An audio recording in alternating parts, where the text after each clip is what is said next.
A homeless 4-year-old girl thrown off a bridge by her own father. But a millionaire jumps out of his car and does something that shocks everyone. Comment what you think will happen.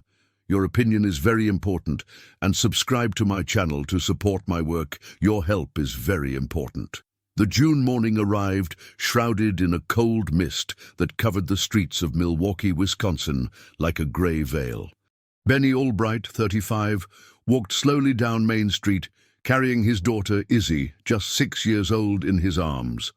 His steps were uncertain, like those of a man who had lost his way in life. The strong smell of alcohol emanated from his rumpled clothes, mixing with the chilly morning air of Wisconsin.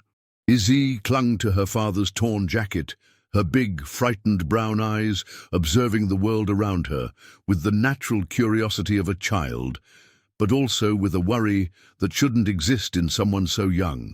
She didn't understand why Daddy had been crying so much lately, or why they had left home so early, before the sun had even fully risen. "Daddy, where are we going?" she asked in her sweet, innocent voice, tightening her thin arms around Benny's neck. He didn't answer immediately. His tears mingled with the fine drizzle that was beginning to fall, and his hands trembled, not just from the cold, but from the booze he had consumed throughout the night, trying to find the courage for what he planned to do. He had lost his job at the furniture factory 3 weeks ago, and since then the rent was overdue, the fridge was empty, and despair had taken over his soul. "We're going for a walk, Princess," he murmured, his voice choked. Just a little walk. The Holton Street Bridge appeared ahead of them, stretching over the dark waters flowing below. It was an old bridge with a metal structure connecting downtown to the outer neighborhoods. Benny stopped in the middle of it, looking down through the railings. The river seemed distant, but close enough for his desperate purposes. Izzy followed her father's gaze and felt a chill that had nothing to do with the morning cold. "Daddy, I'm scared," she whispered, clinging even tighter to him. "Me too, honey," Benny replied, his voice breaking. "I'm very scared too." At that exact moment, the sound of a powerful engine echoed across the bridge. A shiny black import car approached at a moderate speed. Behind the wheel was George Monroe, 52, a successful businessman and owner of the largest coffee bean processing company in the region. His graying hair was perfectly combed, and his impeccable suit contrasted drastically with Benny's disheveled appearance. George was driving automatically, his mind occupied with company numbers and the day's meetings. He was a man known for his business acumen, his firm decisions, and his ability to maintain composure in any situation. He had inherited the company from his grandfather and turned it into a regional powerhouse, building a reputation as a prosperous and respected man in the city. But when his eyes caught the scene in the middle of the bridge, a ragged man holding a small child very close to the railing, something inside him shifted. It was as if an electric current ran through his body, awakening instincts that had been dormant for years. George slammed on the brakes, causing the tires to screech against the wet asphalt. The car stopped a few feet from Benny, who turned around startled by the sudden noise. For a moment, the two men stared at each other through the fogged windshield, one carrying all the despair of the world on his shoulders, the other hiding old wounds behind an expensive suit. George got out of the car without thinking twice, his legs moving on their own towards the man and the child. There was something in Benny's posture, in the way he held Izzy, that set off all of George's mental alarms. It wasn't just the dangerous position near the railing. It was the empty look in the man's eyes, as if he had made an irreversible decision. "Hey, buddy," George said, approaching slowly, his hands slightly raised in a gesture of peace. "Is everything okay? Can I help you with something?" Benny looked at him with a mixture of confusion and suspicion. This man clearly came from a world completely different from his, a world where problems were solved with money, where children didn't go hungry, where parents didn't reach absolute despair. "There's nothing you can do," Benny replied, his voice coming out hoarse and broken. "I've lost everything. I can't take care of her. I can't give her what she deserves." Izzy looked from one man to the other, feeling the tension in the air, but not fully understanding what was happening. Her little fingers clung to her father's jacket, and she could feel how he was trembling more and more. George took another cautious step towards them. Something in Benny's desperate voice, something in the way he held the girl, stirred deep parts of his soul that he had kept carefully sealed for years. "What's her name?" he asked softly. "Izzy," Benny replied, his tears falling more intensely now. "Her name is Izzy, and she deserves so much more than I can give her." "Every child deserves a chance," George said, his own words surprising him. "Every child deserves to live." It was at that moment that Benny made a move that almost stopped George's heart. He raised Izzy a little higher, bringing her dangerously close to the top of the railing. The girl screamed in fright, not understanding why Daddy was putting her in such a strange and scary position. "Daddy, no!" she cried, her little hands clinging desperately to his jacket. George didn't think. His body reacted by pure instinct, years of business reflexes turning into survival reflexes. He lunged forward, his hands reaching Izzy seconds before the unthinkable happened. The world seemed to move in slow motion as he held the girl against his chest, feeling her heart beating wildly with fear. Benny collapsed onto the bridge, his knees hitting the cold concrete as he sobbed uncontrollably. "I've lost everything," he repeated like a mantra. "I lost my job. I lost our home. I have no way to feed her. What kind of father am I?" George held Izzy firmly against him, feeling how she was trembling not only from the cold, but from terror. She was so small, so fragile, so similar to... He quickly pushed that thought away, focusing on the present moment. "Look at me," George said, kneeling beside Benny. "What's your name?" "Benny," the man replied between sobs. "Benny Albright." "Benny, listen to me carefully. You haven't lost the most important thing. Your daughter is still here. She still needs you. Financial problems have solutions. They always do." Benny raised his bloodshot eyes, looking at George as if he were a being from another planet. "You don't understand. We have nothing. Absolutely nothing." George looked at Izzy, who was now watching him with her huge brown eyes, still frightened, but with a natural curiosity shining through the fear. She was a clearly intelligent child. He could see that just by the way she assessed the situation, even being so young. "What if I said I could help?" George asked, surprising himself with the words coming out of his mouth. "What if I said Izzy could stay with me temporarily while you get back on your feet?" The proposal echoed across the bridge like distant thunder. Benny stopped crying for a moment, looking at George with a mixture of hope and disbelief. Izzy looked from one to the other, not fully understanding what was being discussed, but feeling that something important was happening. "You would do that?" Benny asked, his voice barely audible. "Why would you do that for strangers?" George looked at Izzy again, and for a fleeting moment he saw other features, other brown eyes, another shy smile.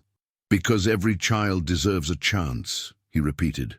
But this time his words carried a weight that went far beyond the present situation. The drizzle continued to fall on the Holton Street Bridge, but now there was something different in the air.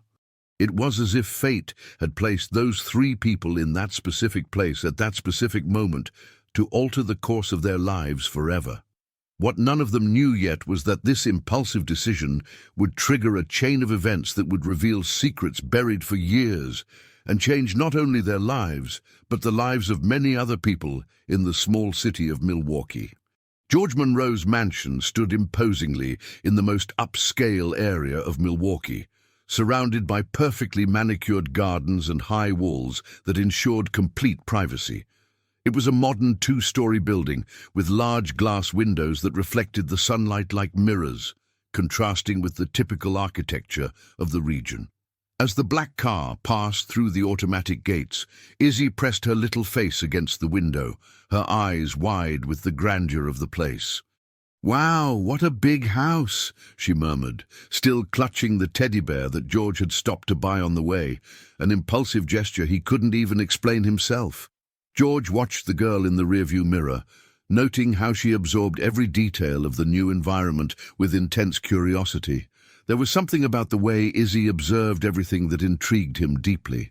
It was as if she processed information far beyond the normal capacity of a 6-year-old child, mentally filing each new discovery. The main door of the mansion opened before the car had even come to a complete stop. Carol Smith, 58, appeared in the entrance with her characteristic posture, erect, efficient, with her apron immaculately clean and her grey hair tied in a perfect bun. She had worked for George for 15 years, ever since he had become a lonely and bitter man, and knew every mood, every silence, every shadow that crossed her boss's face. When she saw George getting out of the car with a small child in his arms, Carol felt as if the floor had moved beneath her feet. Her experienced eyes immediately captured the details: the girl's simple and worn clothes, the protective way George held her, and especially the child's apparent age, 6 years old. "The same age as Mr. Monroe," she said, approaching with measured steps. "What's going on?" "Carol, this is Izzy," George replied, carefully putting the child down. "She's going to stay with us for a while." Izzy looked at the housekeeper with the same investigative intensity she had shown throughout the trip. Carol was a woman who radiated firmness and competence, but there was something in her eyes that suggested a deep capacity for care. The girl could feel it, even if she didn't know how to explain it. "For how long?" Carol asked, addressing George, but keeping a cautious eye on Izzy. "Until it's necessary," he replied vaguely, avoiding the housekeeper's penetrating eyes. "Prepare the guest room on the first floor. She'll need appropriate clothes, toys, books." Carol crossed her arms, a posture that George knew well. It was her sign that she wasn't satisfied with the vague explanations. "Mr. Monroe, I need to speak with you, in private." "Later, Carol. Now Izzy needs to get settled in." The housekeeper looked at the girl again, noting how she watched everything with silent attention. There was a precocious maturity in her behavior that worried her. Children who observed too much usually had gone through things they shouldn't have. "Hi, Mrs. Smith," Izzy said suddenly, her voice soft but clear. "Mr. Monroe's house is very pretty. You must like living here a lot." The child's formality surprised Carol. It was a politeness that seemed to have been taught through necessity, not privilege. "Thank you, dear. You must be hungry. How about a snack?" Izzy's eyes lit up for a moment, but then she looked at George as if asking for permission. "Can I, Mr. Monroe?" "Of course you can. And you can just call me George." While Carol took Izzy to the kitchen, George remained at the entrance of the mansion, watching them walk away. The girl's presence in the house awakened echoes that he had spent years trying to silence.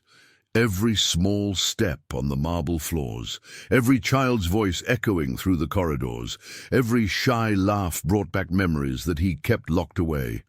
In the kitchen, Carol prepared a ham and cheese sandwich, discreetly observing how Izzy ate. The girl chewed slowly, savoring each bite as if it were a rare delicacy. It was the behavior of someone who knew hunger, who didn't take food for granted. "Has it been a long time since you've eaten properly?" Carol asked gently. Izzy stopped chewing for a moment, thinking about the answer. "Daddy lost his job. Sometimes there was no food at home, but he always said that I had to eat first." Carol's heart ached. She had seen many things in her 58 years of life, but the innocent resignation of a child to poverty always touched her deeply. "And where's your daddy now?" "Mr. Monroe said he's going to a place where they'll help him get better, so he can stop drinking and being sad." Carol paused, processing the information. George had taken the child, but the father was being admitted to rehab. The situation was beginning to make more sense, but also to worry her even more. "Izzy, do you know how long you'll be staying here?" The girl shook her head negatively. "Mr. Monroe said, until Daddy gets better. But I think it will take a long time. Daddy has been very sad for a long time." That night, after Izzy was put to sleep in the guest room on the first floor, an elegant but impersonal room, with dark wood furniture and neutral decor, Carol finally managed to confront George in his study. "Explain to me what's going on," she said bluntly, closing the door behind her. George was sitting behind his massive mahogany desk, a half-empty glass of whiskey in his hand. It was a habit he had developed in recent years, a controlled dose every night, never more than that, but also never less. "I found her and her father on the bridge this morning. The situation was critical, and you decided to bring her here. George, do you have any idea what this means? It means that an innocent child won't suffer unnecessarily." Carol approached the desk, her hands resting on the polished surface. "Don't give me that. I've known you for 15 years. I know what's going through your head." George drank the rest of the whiskey in one gulp, the liquid burning his throat. "I don't know what you're talking about. She's 6 years old, George. The same age that Hope was when—" "Don't say that name," he cut her off sharply, his eyes turning as hard as stone. "This has nothing to do with the past. It has everything to do with it. You're trying to fill a void that can't be filled that way." George stood up abruptly, walking to the window overlooking the gardens. Outside, night had completely fallen, and the automatic lights illuminated the stone paths between the plants. It was a scene of perfect order and control, exactly what he had built for his life after the tragedy. Izzy needed help. I can offer that help. It's that simple. It's not simple, and you know it. What's going to happen when her father recovers, when he wants his daughter back? We'll deal with that when the time comes. Carol observed the tense profile of her boss against the light from the window. She had seen George face business crises, difficult negotiations, political pressures, always maintaining his cold and calculating composure. But there was something different this time. There was an emotional urgency in his decisions that scared her. "George, listen to me. I understand your pain. I was here when you lost everything. But using this girl to try to heal old wounds isn't fair to either you or her." "I'm not using anyone," he replied, turning to face her. "I'm offering Izzy opportunities that she would never have otherwise. Education, medical care, a stable home, and the love of her real father, the right to grow up with her own family." The question hung in the air like an accusation. George returned to his desk, but didn't sit down. His hands trembled slightly as he reached for the bottle of whiskey to pour himself another drink. "Her father almost killed her this morning," he said finally, his voice low but filled with emotion. "Almost threw her off the bridge because he couldn't cope with his own failures. What kind of love is that?" "The love of a desperate man," Carol replied softly. "The love of someone who has hit rock bottom but can still be saved, with the right help. I'm giving the right help. I'm paying for his rehab and taking his daughter in the process." George drank the second whiskey more slowly, the alcohol beginning to relax his tense muscles. "Izzy is safe here. That's the only thing that matters now." Carol sighed deeply. She knew George well enough to know when it was useless to continue an argument, but she also knew the signs of a dangerous obsession beginning to form, and she deeply feared what it could mean for everyone involved. "I'll take care of her," she said finally. "But promise me one thing, George. Promise me that you won't forget that she has a real family waiting for her." George nodded vaguely, but Carol noticed that he didn't verbalize the promise. This made her even more worried as she left the study and went upstairs to check if Izzy was sleeping well. When she carefully opened the door to the guest room, she found the girl awake, sitting in bed hugging her new teddy bear, looking out the window at the illuminated gardens. "Can't sleep, honey." "It's very different here," Izzy replied. "Very quiet. At home there was always noise from the neighbors, from the street." Carol sat on the edge of the bed. "Do you miss home?" "I miss Daddy, but he was very sad lately. Maybe he can get better here." The maturity of the answer cut Carol's heart. "And you? How are you feeling?" Izzy thought for a moment before answering. "Mr. Munro seems sad too, but he hides it better than Daddy." The girl's perceptive observation left Carol speechless. At 6 years old, Izzy had already developed an ability to read the emotions of adults that was both impressive and worrying. Go to sleep now, honey. Tomorrow we'll see about getting some new clothes for you." But as Carol went downstairs, she couldn't shake the feeling that there was something deeply wrong with the whole situation, and that the longer Izzy spent in that house, the harder it would be for everyone when the time came for her to leave. The first 2 weeks in the mansion passed like a whirlwind of novelties for Izzy. George had established a strict and meticulous routine. Breakfast at 7 o'clock sharp, private lessons from 9 to noon, lunch, quiet study period in the afternoon, and dinner at 6 o'clock. It was a schedule that reflected his business personality, where every minute had its defined purpose. The private tutor, Mrs. Evans, a middle-aged lady with thick glasses and infinite patience, was impressed with Izzy's learning ability. "She's exceptionally intelligent," she commented to George after the first week. "She absorbs information with surprising speed, but there's a thirst for knowledge in her that goes beyond a child's normal curiosity." George listened to these reports with a satisfaction that he couldn't completely disguise. He had invested a small fortune in expensive clothes for Izzy, dresses from imported brands, genuine leather shoes, accessories that cost more than many families earned in a month. Seeing her transformed from a ragged child into an elegant little lady fueled something deep inside him. But despite all the material generosity, George maintained a calculated emotional distance. He talked to Izzy about her studies, checked if she was eating properly, ensured that she had everything she needed, but avoided any closer connection. It was as if there was an invisible barrier that he refused to cross. Izzy, with her sharp intelligence, perceived this contradiction. During the day, she observed how George treated her carefully but without affection, how he smiled when she showed progress in her studies but never laughed genuinely, how he bought expensive gifts but never asked about her feelings or fears. At night, when the house became silent and Carol retired to her quarters on the ground floor, Izzy began to secretly explore the corridors of the mansion. It was a natural curiosity mixed with a need to understand the place where she now lived. The house was immense, with many rooms that remained always closed, and there was a strange atmosphere in certain places, as if some spaces held painful memories. It was during one of these nocturnal expeditions that Izzy discovered something that would change her perception of George forever. On the second floor, there was a corridor that she hadn't yet fully explored.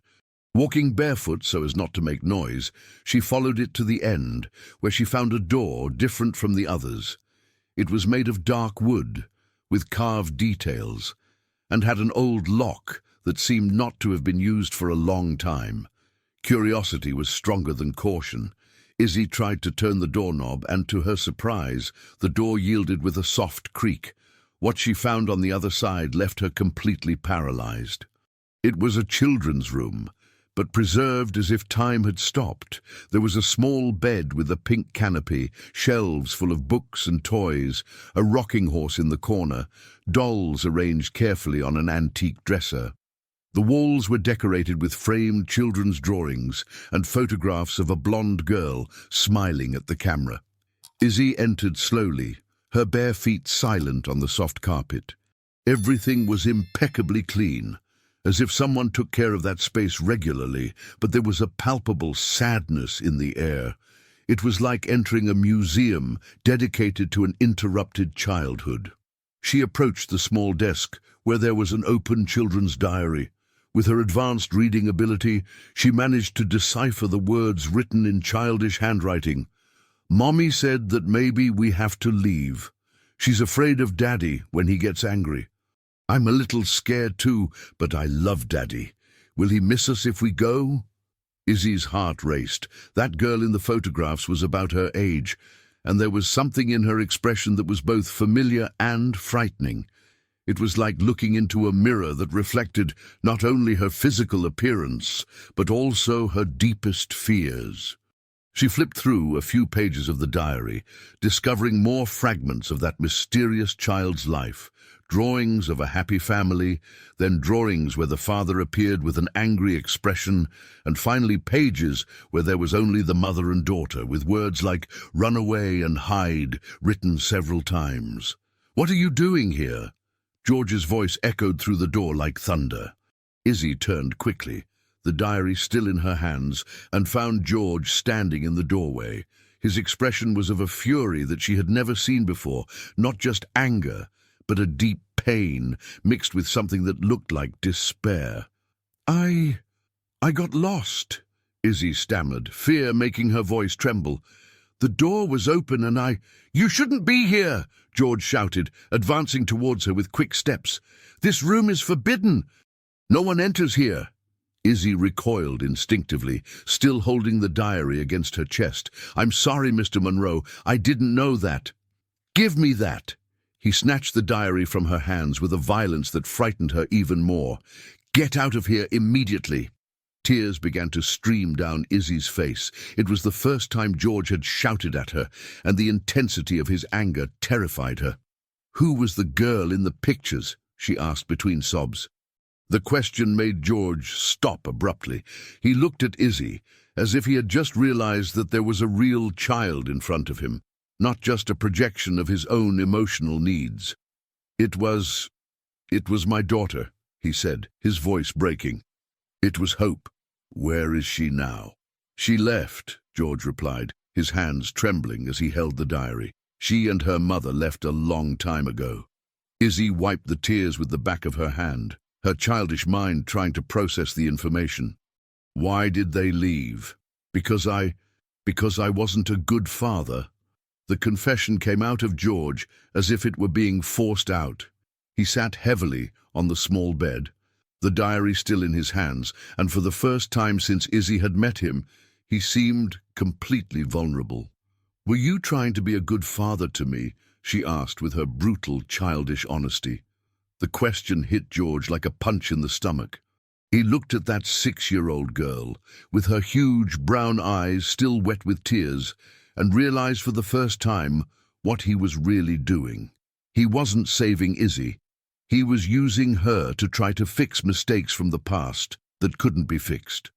He began, but the words got lost in his throat. "I'm not her, am I?" Izzy said softly, demonstrating a perception that went far beyond her years. "The girl in the pictures. I'm not Hope." George closed his eyes tightly, as if that could make the truth disappear. "No, you're not. But you wanted me to be."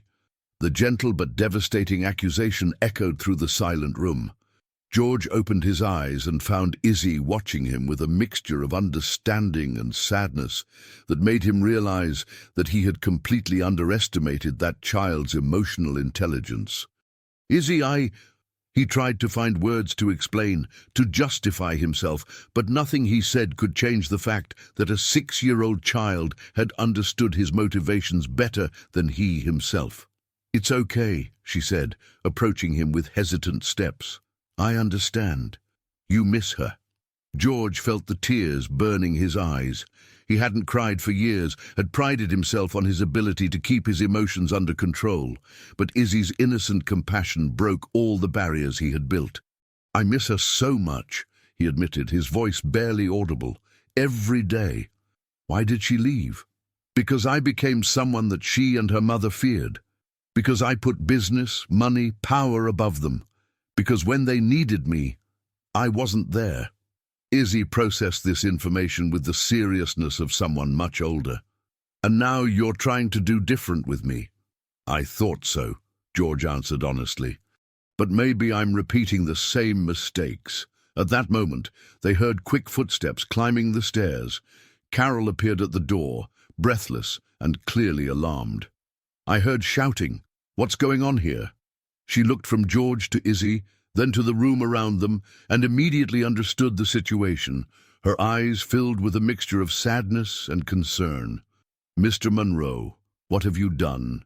"She found the room," he said simply. Carol knelt beside Izzy, checking if she was hurt. "Are you okay, honey?" Izzy nodded, but still looked at George with a disturbing intensity. "Mrs. Smith, Did Mr. Monroe have a daughter like me? Yes, honey, he did. And she left because he was bad to her.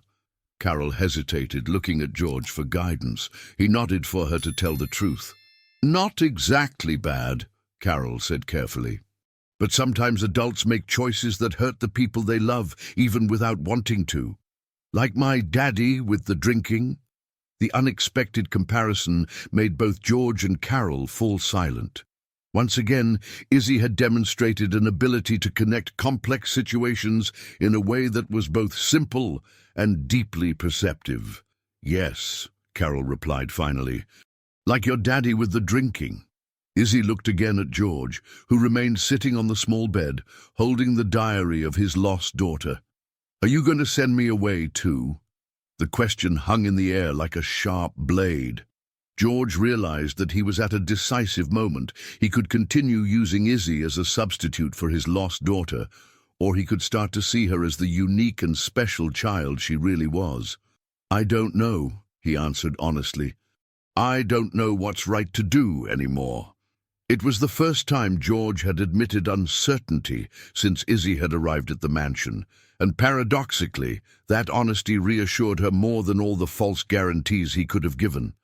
At least now she knew she was dealing with the truth, however confusing it was. The Serenity Hills Rehab Clinic was located on the outskirts of Milwaukee, hidden among tall pine trees that filtered the sunlight into golden beams. It was a quiet place, with manicured gardens and an atmosphere that tried to be welcoming, but couldn't completely hide the weight of the stories of pain it housed. Benny Albright had been interned for 2 weeks, and the first few days had been a hell of withdrawal, nightmares, and a guilt that consumed him from within. How are you feeling today, Benny? Asked Dr. Harrison, the psychiatrist responsible for his treatment during the morning session. Better, Benny replied, but his voice still carried a deep sadness. I managed to sleep through the night yesterday, first time in months. And the thoughts about Izzy? Benny's face contorted in pain. I can't stop thinking about her. Is she okay? Does she understand why I left her with that man? Dr. Harrison made notes on his clipboard. Mr. Monroe has been visiting regularly and bringing reports about her. Izzy is well taken care of, studying, eating properly. But is she happy?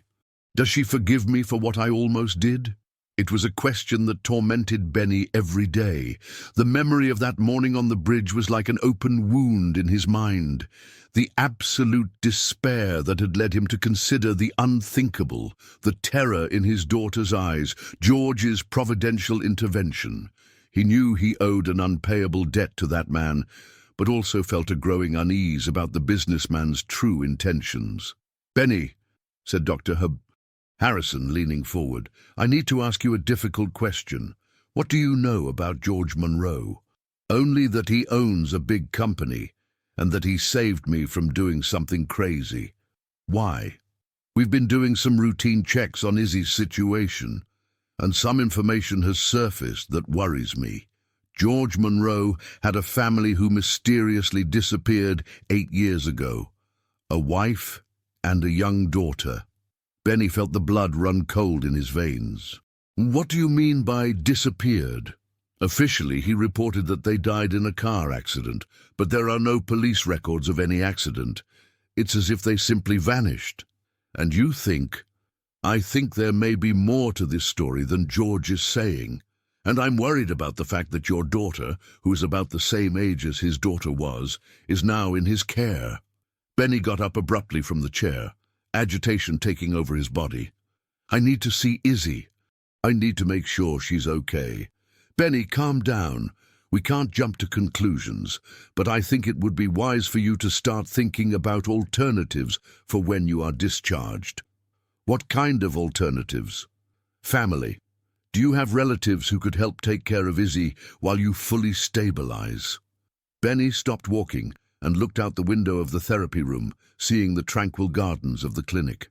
I have a younger brother, Walter. He works for the city council, has a stable life. Have you thought about contacting him? We haven't spoken in 2 years.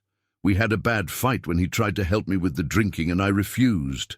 Benny sighed heavily. But maybe it's time to swallow my pride.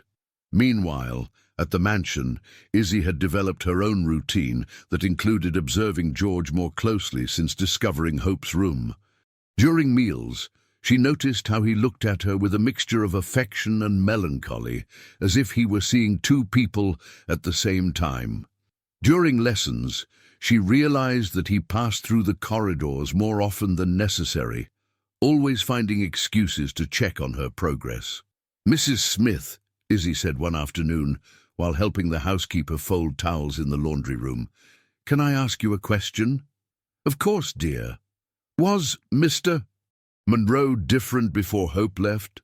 Carol stopped folding the towels and looked at the girl. It was a question loaded with implications that a 6-year-old shouldn't be asking. "Why do you want to know?" "Because sometimes he looks at me like I'm someone else, and sometimes he gets sad for no reason, just like Daddy used to get." The comparison made Carol sit heavily in a nearby chair. "Izzy, Mr. Monroe is a good man, but he's been through very difficult things. Sometimes that makes people act in strange ways. Does he love me, or does he love the memory of Hope?" The question cut Carol like a knife. Izzy's ability to verbalize complex emotional issues continued to surprise and worry her in equal measure. "I don't know, dear. I don't think he even knows himself." "And what's going to happen when he finds out?" Carol had no answer to that question, and it scared her deeply. That afternoon, George received a call in his study that would change everything. It was from Dr. Harrison, from the rehab clinic. "Mr. Monroe, I need to talk to you about Benny Albright." "Any problems with the treatment?" George asked, immediately alert. "Not exactly, but a question has arisen regarding Izzy's guardianship. Benny has a brother who can take care of her." George felt as if the floor had disappeared beneath his feet. "A brother?" "Walter Pereira, a city council employee, a respectable person, able to take care of the girl. Benny would like to transfer temporary custody to him." "That's not necessary," George said quickly. "Izzy is doing very well here. She has everything she needs."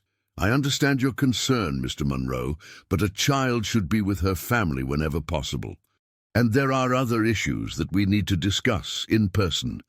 After hanging up the phone, George sat in his study for an entire hour, staring at the wall. The possibility of losing Izzy awakened in him a panic that he hadn't felt for years. She had become more than a responsibility. She had become an emotional need that he wasn't prepared to admit. When Carol found him still sitting there at 5 in the afternoon, she knew immediately that something serious had happened. "What is it?" she asked. "They want to take Izzy away from me," he said bluntly. "Who are they?" "Benny's family. Apparently he has a brother who can take care of her." Carol sat in the chair in front of George's desk. "And what's the problem? A child should be with her family. Izzy is happy here. She has opportunities she would never have with them." "George, listen to yourself talk. You're sounding like..." "Like what?" "Like someone who's trying to justify kidnapping a child." The word kidnapping echoed in the study like a gunshot. George looked at Carol with an expression of shock and indignation. "I saved that girl. I took her out of poverty. I'm giving her everything she deserves, without asking if that's what she wants, without considering that she has a family who loves her, a family who almost killed her, a family who was going through difficulties, who can be helped, supported without the child being separated from them."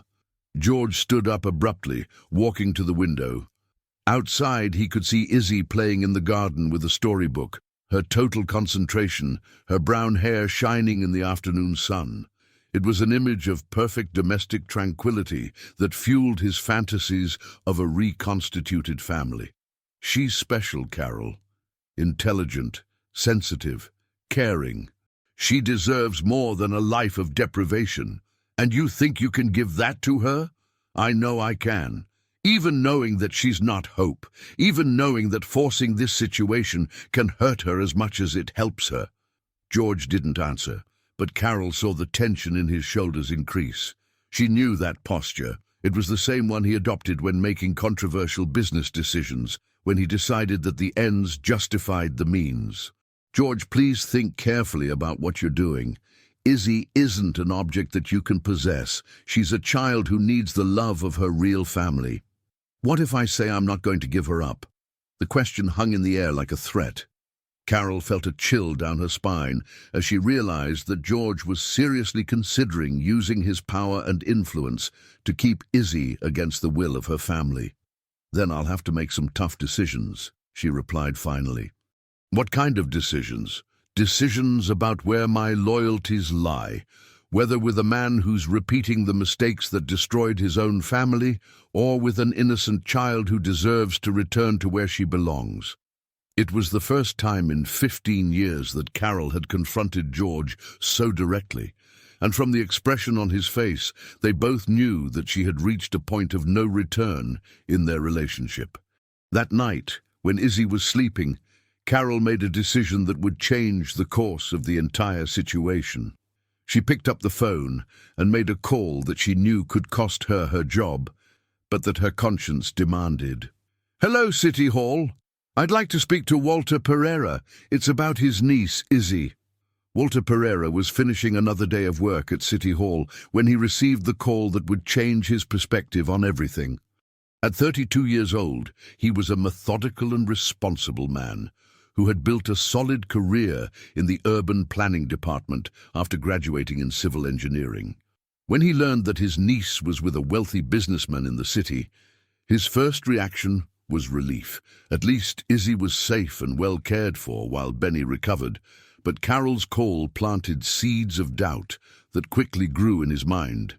"Mr. Pereira, my name is Carol Smith. I work at the house where your niece Izzy is staying." "Yes, how is she? Is she adjusting well?" "She's physically well taken care of, but there are issues that worry me. Issues about my boss's true intentions." Walter felt a knot in his stomach. "What kind of issues?" "I'd rather not discuss this over the phone. Can we meet? It's important." The meeting was scheduled for the next day at a discreet coffee shop in downtown Milwaukee. Carol arrived punctually, her hands trembling slightly, not from nervousness, but from the gravity of what she was about to do. Betraying George's trust after 15 years of loyalty was not a decision she had taken lightly. Walter recognized her immediately from the description she had given. She was a woman of dignified posture, with eyes that reflected years of experience and an honesty that partially reassured him. "Thank you for agreeing to meet me," he said, sitting at the reserved table in the corner of the coffee shop. "I don't know if I'll thank you for it later," Carol replied, ordering only a simple coffee. "But there are things that you need to know about Izzy's situation." "I'm listening." Carol took a deep breath before starting. "George Monroe has been my boss for 15 years. He's an intelligent man, successful in business, but he carries deep wounds from the past. He had a wife and a daughter who disappeared 8 years ago. Disappeared how? Officially, he says they died in an accident. But I was there when it happened, and I can guarantee that it wasn't an accident." Walter leaned forward, his attention fully focused. "What really happened?" "Miriam, his wife, ran away with their daughter Hope. She discovered that George was involved in shady deals, using political influence to keep the company prosperous. When she threatened to expose everything, well, let's just say she was afraid of what he might do. And now he has Izzy." "Exactly. A girl the same age that Hope was when she left. And I can see in his eyes that he's not seeing Izzy as she really is. He's seeing a chance to fix the past." Walter drank his coffee slowly, processing the information. "Is Izzy in danger?" "Not physically. George would never intentionally harm a child, but emotionally, he's using her to fill a void that can't be filled that way." "And you think he'll give her back when Benny gets better?" Carol hesitated before answering. "Yesterday, he received a call about the possibility of transferring custody to you. His reaction scared me. He spoke as if Izzy was his property." "My God," Walter murmured. "I need to do something. That's why I called you. Izzy is an extraordinary girl, intelligent, sensitive, observant. But she needs to be with her real family, not being used as a substitute for the lost daughter of a rich man. That afternoon, Walter cancelled all his appointments and went straight to the rehab clinic to talk to Benny. He found his brother very different from the defeated man he had last seen, still fragile, but with clearer eyes and a growing determination. "Walter, how did you know I was here?" "I received concerning information about Izzy. We need to talk." Benny listened in silence as Walter related his conversation with Carol. With each detail, his expression became more tense, more worried. "I knew there was something strange," Benny said finally. "In his visits here, he talks about Izzy as if she was his daughter. Benny, I know we fought 2 years ago. I know you see me as the brother who tried to control your life. But put that aside now. Izzy needs us. What do you propose? That I take temporary custody of her? I have a suitable apartment, stable financial conditions. I can take care of her while you finish your treatment." Benny covered his face with his hands. "What if George refuses? He has money, political influence. He can use all of that against us. Then we'll have to fight. Legally, the right way." The next day, Walter sought out attorney Dana Lawson, known in the city for her competence in family law and for not being intimidated by powerful adversaries. She was a 40-year-old woman with short hair and a posture that radiated professional confidence.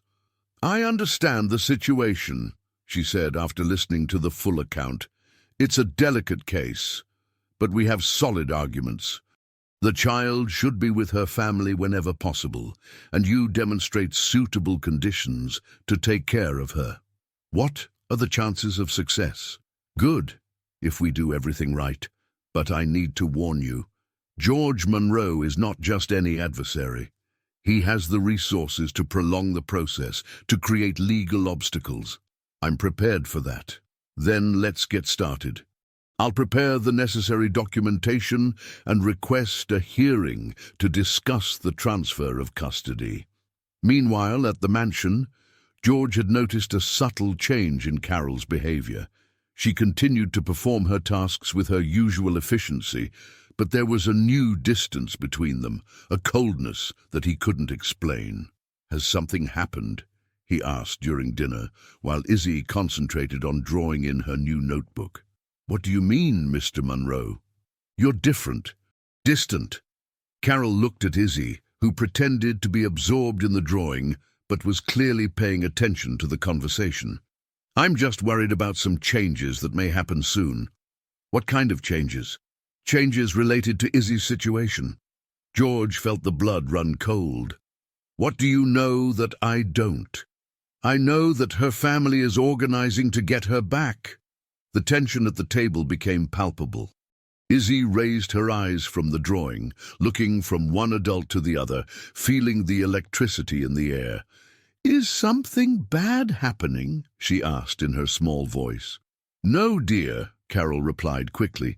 "Just adult conversations." But George couldn't hide his agitation.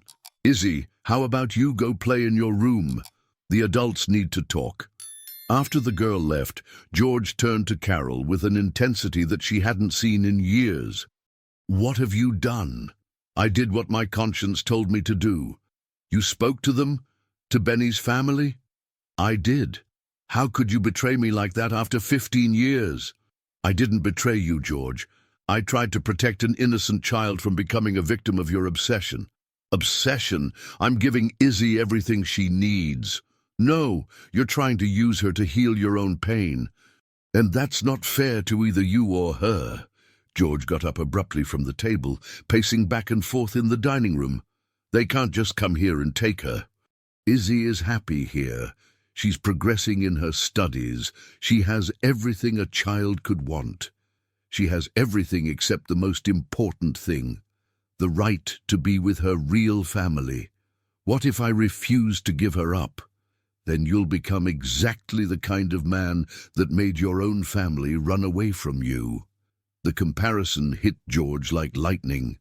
He stopped walking and looked at Carol with an expression of pain mixed with anger. That was cruel, but it was true. And you know it. That night, after Izzy went to sleep, George locked himself in his study with a bottle of whiskey. For the first time in years, he drank beyond the controlled dose that he allowed himself, trying to drown out the thoughts that tormented him. At 2 in the morning, drunk and desperate, he made a call that demonstrated how far he was willing to go to keep Izzy. "Dr. Harrison, it's George Monroe. I need to talk to you about Benny Albright." "Mr. Monroe, it's 2 in the morning. You need to know that Benny isn't really recovering. He confessed to me that he still thinks about drinking, that he doesn't feel capable of taking care of his daughter." "Mr. Monroe, are you intoxicated?" "I'm worried about Izzy. If you return her to the family now, a tragedy could happen." "Mr. Monroe, I suggest you get some sleep and we'll talk tomorrow when you're sober." But George didn't stop there. During the following days, he began to use all the resources at his disposal to create legal obstacles to the transfer of custody. He hired lawyers, contacted politicians, put pressure on local institutions. That's when Dana Lawson discovered something that would completely change the course of the situation. Information about George's past that even Carol didn't know completely, and that would reveal that his obsession with Izzy had much deeper and more disturbing roots than anyone imagined. Dana Lawson had learned over her 20 years of practicing law that the most respectable families often hid the darkest secrets. When she began to investigate George Monroe's history to strengthen Walter's case, she didn't expect to find something that would keep her awake for several nights in a row. It was on a rainy morning in July that she received an unexpected phone call at her office. The voice on the other end of the line was female, hesitant, but loaded with an urgency that immediately caught her attention. "Dr. Lawson, my name is Miriam Monroe, or rather, it was Monroe. I heard that you're investigating my ex-husband." Dana almost dropped the coffee cup she was holding. "Miriam? George Monroe's wife? But he said that you had died? That's what he tells everyone. Actually, my daughter and I are alive, hiding in a small town in upstate New York for 8 years. Why did you hide? Because I discovered things about George that made me fear for our lives. And now I heard that he has a small child living with him. A girl the same age that my daughter was when we ran away." Dana felt a chill run down her spine. "Can you meet me? I need to hear the whole story." The meeting was scheduled in a neighboring town, neutral territory where Miriam would feel safer. When Dana saw her entering the small cafe, she was impressed with the difference between the woman in front of her and the elegant photographs she had seen in the files about George. Miriam was thinner, with her hair cut short and dyed brown, simple glasses that completely changed her appearance. It was the look of someone who had spent years trying to become invisible. "Thank you for agreeing to meet me," Miriam said, sitting down nervously. "It wasn't easy to decide to make contact." "Why did you decide now?" "Because an innocent child may be going through the same thing that my daughter went through. And I can't allow that." Miriam began to tell a story that made Dana question everything she thought she knew about George Monroe. The man that the city knew as a successful and respected businessman was, in reality, someone with a disturbing history of obsessive and controlling behavior. "In the beginning, George was charming," Miriam explained, "attentive, generous, protective. When Hope was born, he became completely infatuated with her. But gradually, he began to demonstrate a possessiveness that scared me." "What kind of possessiveness?" "He didn't allow other people to take care of her. Not nannies, not even my own mother. He said that no one else was competent enough. He controlled every aspect of Hope's life, what she ate, who she played with, what clothes she wore." Dana made notes quickly. "And in relation to you?" "With me it was different, but equally disturbing. He monitored all my movements, checked my phone, questioned every friendship. He justified everything, saying that it was protection, that he loved us too much to let anything bad happen to us." "When did you realize that you needed to leave?" "When I discovered his parallel businesses. George didn't build his empire just with coffee beans. He had agreements with local politicians, rigged bidding schemes, bribes disguised as donations.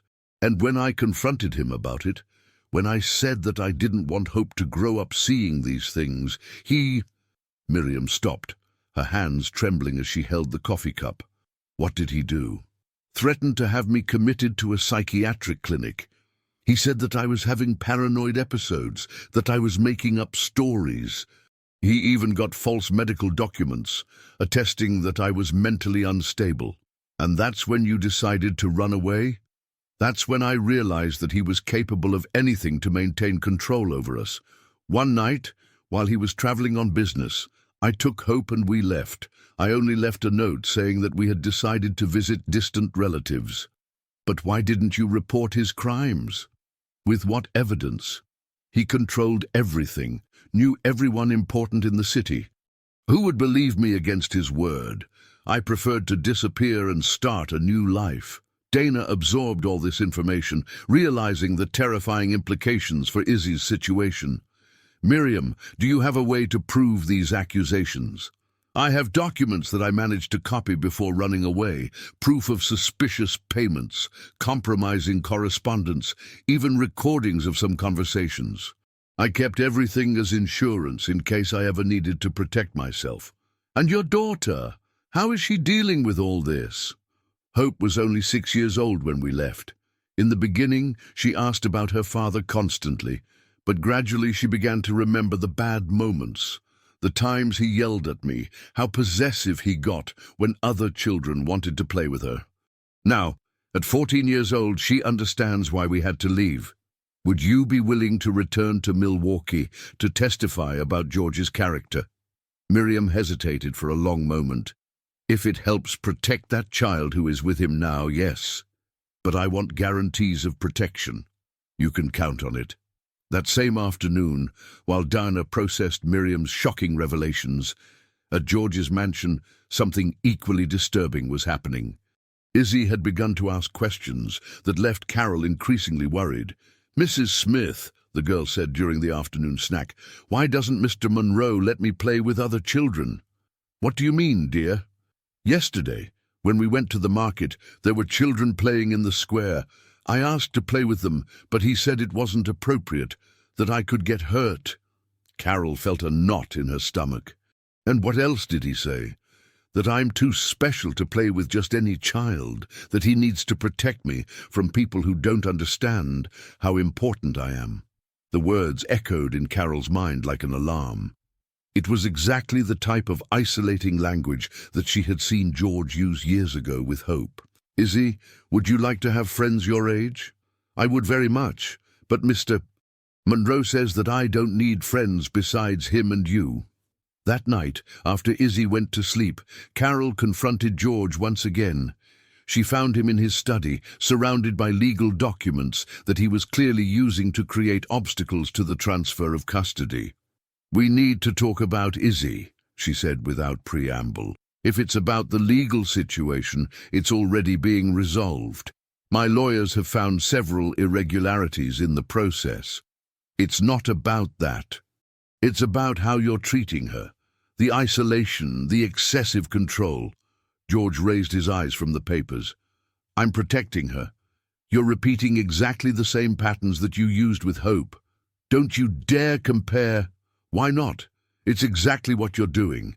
Isolating her from other children, creating an emotional dependence, making her believe that only you can protect her properly. Izzy is different from other children. She's special, intelligent, sensitive. Hope was too, and do you see where that led?" George stood up abruptly, walking to the window. Outside, the night was clear, and he could see the stars shining over the perfectly maintained gardens of his property. "This time it will be different," he said finally. "How? What has changed?" "I've changed. I've learned from the mistakes of the past." "No, George, you haven't changed anything. You're repeating exactly the same mistakes, but now with a child who isn't your daughter. Izzy could be my daughter. In every aspect that matters, she already is." The statement left Carol horrified. "Are you listening to what you're saying? Izzy has a father who loves her, a family who wants to take care of her, a father who tried to kill her, a family who can't afford to give her what she deserves, a family who has made mistakes but who can be helped, supported, without the child being ripped away from them. I'm not going to hand Izzy over to repeat the cycle of poverty and neglect. So you're going to force her to repeat the cycle of control and isolation. George turned to face her, his eyes gleaming with an intensity that scared her. Izzy will stay with me, no matter what it takes to ensure that. Carol realized at that moment that she had completely lost the man she had known for 15 years. The George in front of her was no longer the demanding but fair boss. He was someone consumed by a dangerous obsession that was transforming him into the same person that had made his own family run away. "George," she said softly, making one last attempt, "if you really love Izzy, let her go to where she belongs. She belongs here, with me." That night, while George drank alone in his study, planning the next legal moves to keep Izzy, he didn't know that his life was about to be turned upside down by the arrival of someone he believed to be dead for 8 years, and that the seeds of his own destruction were germinating not only in the courtroom, but in the heart of a 6-year-old girl who was beginning to understand that not all love was healthy, and not all care was true. The custody transfer hearing was scheduled for a rainy Tuesday in August, but 2 days before the trial, Benny made a desperate decision that would change everything. No longer able to bear the anxiety of being away from Izzy while George used every possible resource to keep the girl, he fled the rehab clinic for the second time. Dr. Harrison discovered the escape during the morning rounds and immediately contacted Walter. "Your brother disappeared during the night. We believe he's gone to look for his daughter." "My God," Walter murmured, feeling his stomach churn. "This is going to ruin all our legal chances." "More than that. If Benny shows up at George's house in an altered state, it could give him exactly the justification he needs to prove that the family is unstable." Walter cancelled all appointments and went in search of his brother. But Benny knew the streets of Milwaukee well and had become an expert at hiding during his years of alcoholism. Meanwhile, George received a phone call that left him simultaneously relieved and worried. "Mr. Monroe, Benny Albright has fled the clinic. We're alerting you as a precaution," informed the security guard that he had hired to monitor the situation. "Increase surveillance around the house. If he shows up here, I want to be notified immediately." "Yes, sir." But George didn't count on the desperate determination of a father who had spent weeks brooding over his guilt and his longing. Benny knew the surroundings of the mansion, had studied the schedules of the surveillance during his authorized visits, and found a way to approach the property undetected. It was almost noon when Izzy, playing alone in the backyard while Carol prepared lunch, heard a strange noise coming from the bushes near the wall. When she approached to investigate, she saw a familiar face peeking through the foliage. "Daddy," she whispered, not believing what she saw. Benny emerged from the bushes with dirty clothes and a disheveled appearance, but with clearer eyes than Izzy remembered seeing in a long time. "Izzy, my princess," he said, opening his arms. The girl ran to him, but when she hugged him, she felt something different. He no longer smelled of alcohol, he was thinner, and there was an intensity in his eyes that confused her. "Daddy, what are you doing here?" "I thought you were still at the place to get better. I came to get you, my daughter. I can't stand being away from you anymore." "But Mr. Monroe said that you still needed more time." "Mr. Monroe said many things that aren't true," Benny replied, his voice carrying a bitterness that Izzy had never heard before. "He doesn't want you to come home with me." Izzy stepped back slightly, her 6-year-old mind struggling to process the situation. "But I'm fine here, Daddy. I have lessons, books, toys. And are you happy? Really happy?" The question caught Izzy off guard. She thought about the long hours of loneliness, the way George sometimes looked at her as if she were someone else, the isolation from other children. I don't know." "Then come with me. Now. Let's go before he finds out I'm here." "But I can't just leave." Mr. Monroe would be worried. Izzy, listen to me carefully, Benny said, kneeling down to be at her height. Mr. Monroe isn't who you think he is. He's using you to replace another child. I know about Hope, Izzy said softly. I found her room. Benny was surprised by the maturity of the answer. And even so, you want to stay? I don't want to stay forever. But I also don't want you to be sad again.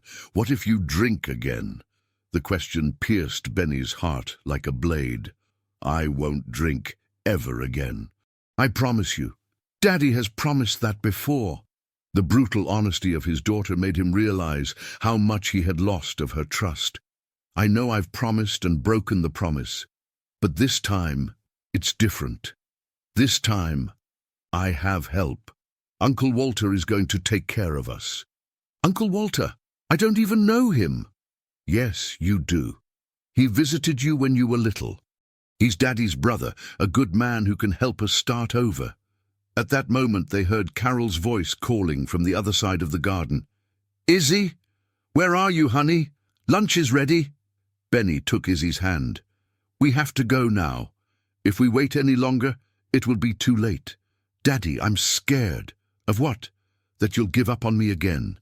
That you'll drink and leave me alone again.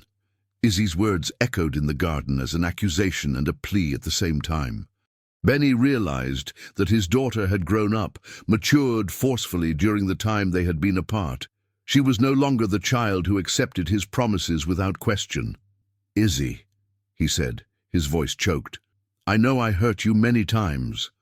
I know I haven't been the father you deserved, but I'm trying to change. I'm fighting to be better. What if you can't? Then Uncle Walter will take care of you.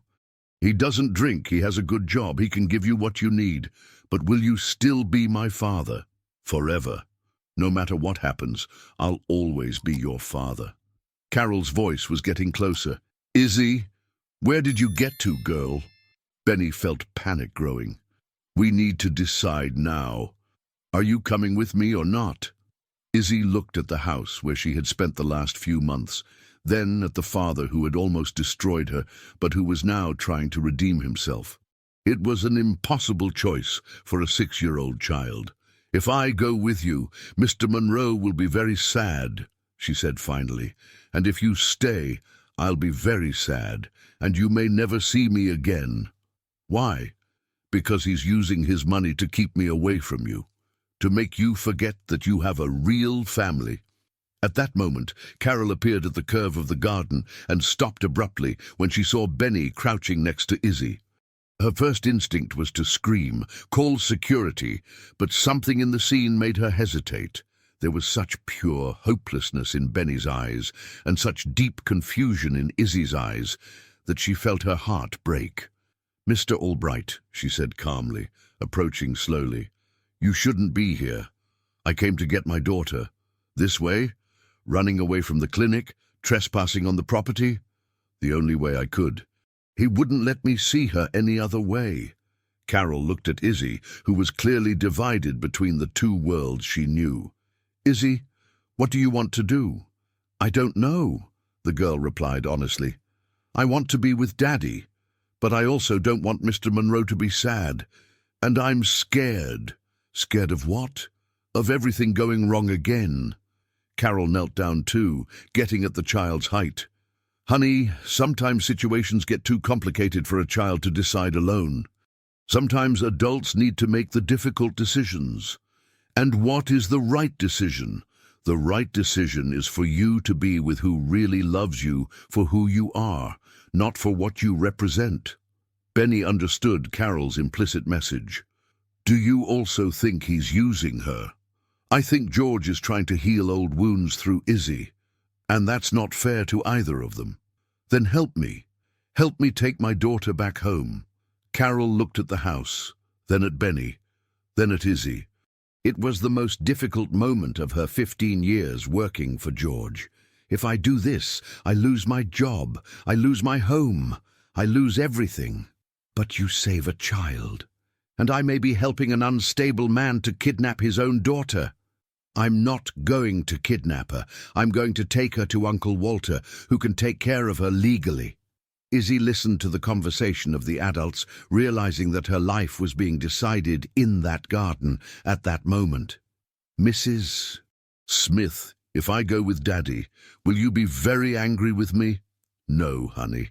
I would never be angry with you for wanting to be with your family." "And Mr. Monroe?" Carol hesitated. She knew George well enough to know that the loss of Izzy could trigger something unpredictable and possibly dangerous. "Mr. Monroe will understand, eventually."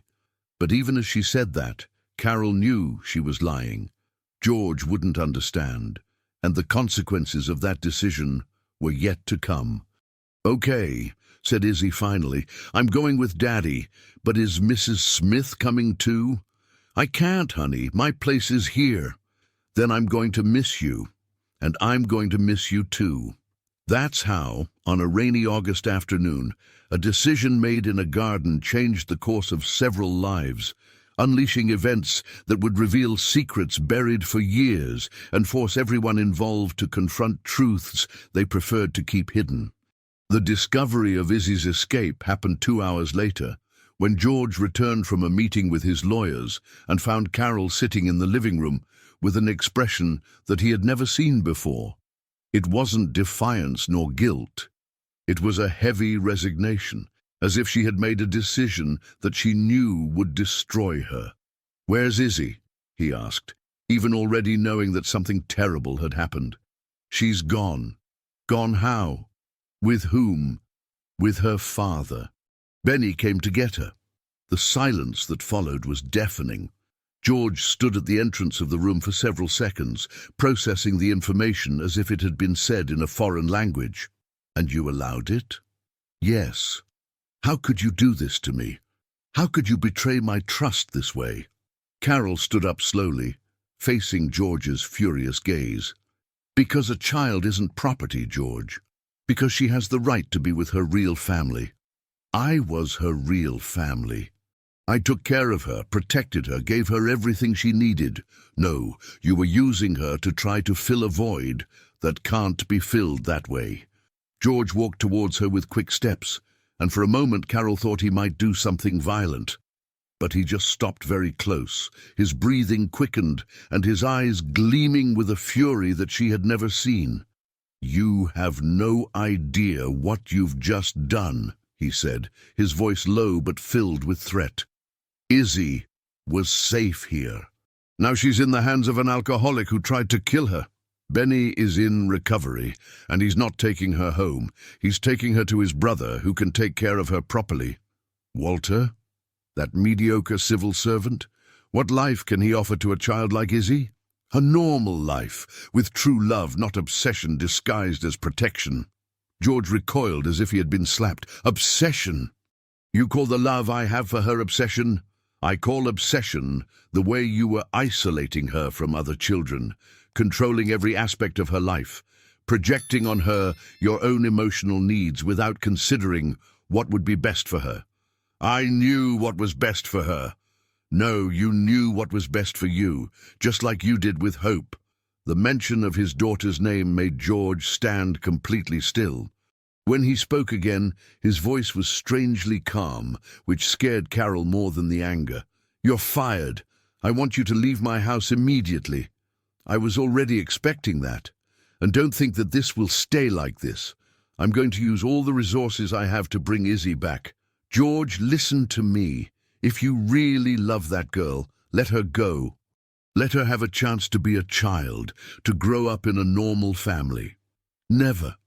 The determination in his voice made Carol realize that she had underestimated the depth of George's obsession. He wasn't going to give up easily, and that worried her deeply. Meanwhile, at Walter's modest apartment, an emotional reunion was taking place. When Benny arrived with Izzy, Walter felt a mixture of relief and panic. Relief to see that his niece was okay, panic for the legal implications of the escape. "Benny, what have you done? We had a legal process underway." "I couldn't wait any longer. George was using all kinds of maneuvers to keep Izzy away from me." Izzy watched the two men argue, still trying to process all the change that had happened in her life in the last few hours. Walter's apartment was simple but clean, with functional furniture and a completely different atmosphere from the luxurious mansion where she had spent the last few months. "Uncle Walter," she said shyly. Walter stopped arguing and knelt down to her height. "Hi, Izzy, do you remember me?" "A little bit. You're Daddy's brother." "That's right. And now we're going to take care of you together, okay?" "For how long?" "For as long as it takes for your father to be completely well." Izzy nodded, but Walter could see the uncertainty in her eyes. She was a child who had gone through too many changes in a short time, and stability was something she desperately needed. "Izzy," said Benny, sitting on the sofa and calling her closer. "I know all this is confusing for you. I know that Mr. Monroe's house was beautiful, had expensive things, but I wasn't happy there, Daddy," she interrupted, surprising both men. "I had everything, but I felt alone. Mr. Monroe looked at me as if I were someone else." The maturity of the observation left Walter impressed. "How so, honey?" "He had a daughter who left, and I think he wanted me to be her." Benny hugged his daughter, feeling a mixture of pride and sadness for the precocious intelligence that she had developed. "You'll never have to be anyone other than yourself again." "Promise?" "I promise." That night, while Izzy slept in the guest room that Walter had quickly prepared, the two brothers talked about the future. The tension of the last few years seemed to have dissolved in the face of the need to protect Izzy. "Benny, do you understand that George won't give up easily?" said Walter. "I understand. But now we have Dana as our lawyer, and she said she found important information about his past." "What kind of information?" "It seems that his wife and daughter didn't die in an accident. They ran away from him." Walter was silent for a moment, processing the implications. "If that's true, it completely changes the case." "It's true. Dana managed to contact his ex-wife. She's going to testify at the hearing." The next morning, George received a call that made him furious. It was Dana Lawson, officially informing him about the transfer of custody. "Mr. Monroe, Izzy is now under the legal care of Walter Pereira, as authorized by emergency court order." "This is kidnapping! Benny trespassed on my property and took the child by force." "Benny took his own daughter, Mr. Monroe. And he did it because we discovered several irregularities in your methods to keep the child." "What irregularities?" "Pressure on doctors to provide false reports on Benny's mental state, use of political influence to delay legal proceedings, intimidation of witnesses. Should I continue?" George felt the blood run cold. How had she discovered all this? "I don't know what you're talking about." "Mr. Monroe, we have complete documentation of your actions. And more, we have a very special witness who will testify at the final hearing." "What witness?" "Your ex-wife, Miriam, or should I say, your still-alive wife, whom you falsely declared dead 8 years ago."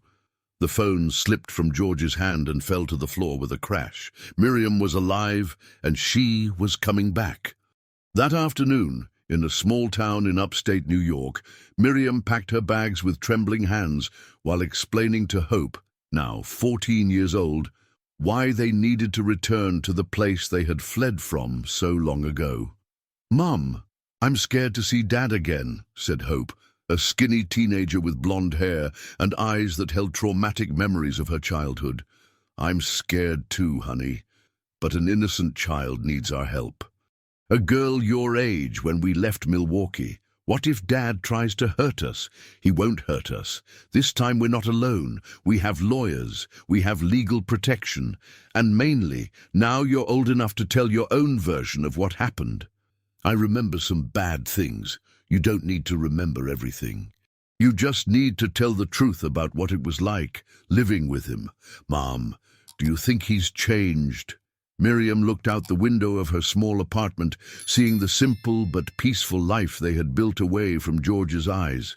"I don't know, honey, but from the way he's treating that child, it doesn't seem like it. So, we're going to help her run away too. We're going to help her stay with her real family, with people who love her for who she is, not for what she can represent." Meanwhile, back in Milwaukee, Izzy was having her first truly peaceful night in months. In Walter's simple apartment, without luxuries or extravagances, but with something that the mansion had never offered, the feeling of genuine belonging. When she woke up the next morning and found Benny preparing a simple breakfast in the kitchen, she realized that her life had changed once again. But this time, the change brought hope instead of uncertainty. "Good morning, Princess," said Benny, and for the first time in a long time, his voice was completely sober and filled with genuine love. "Good morning, Daddy. Are we going to be together all day today?" "Yes, and tomorrow too, and every day after that."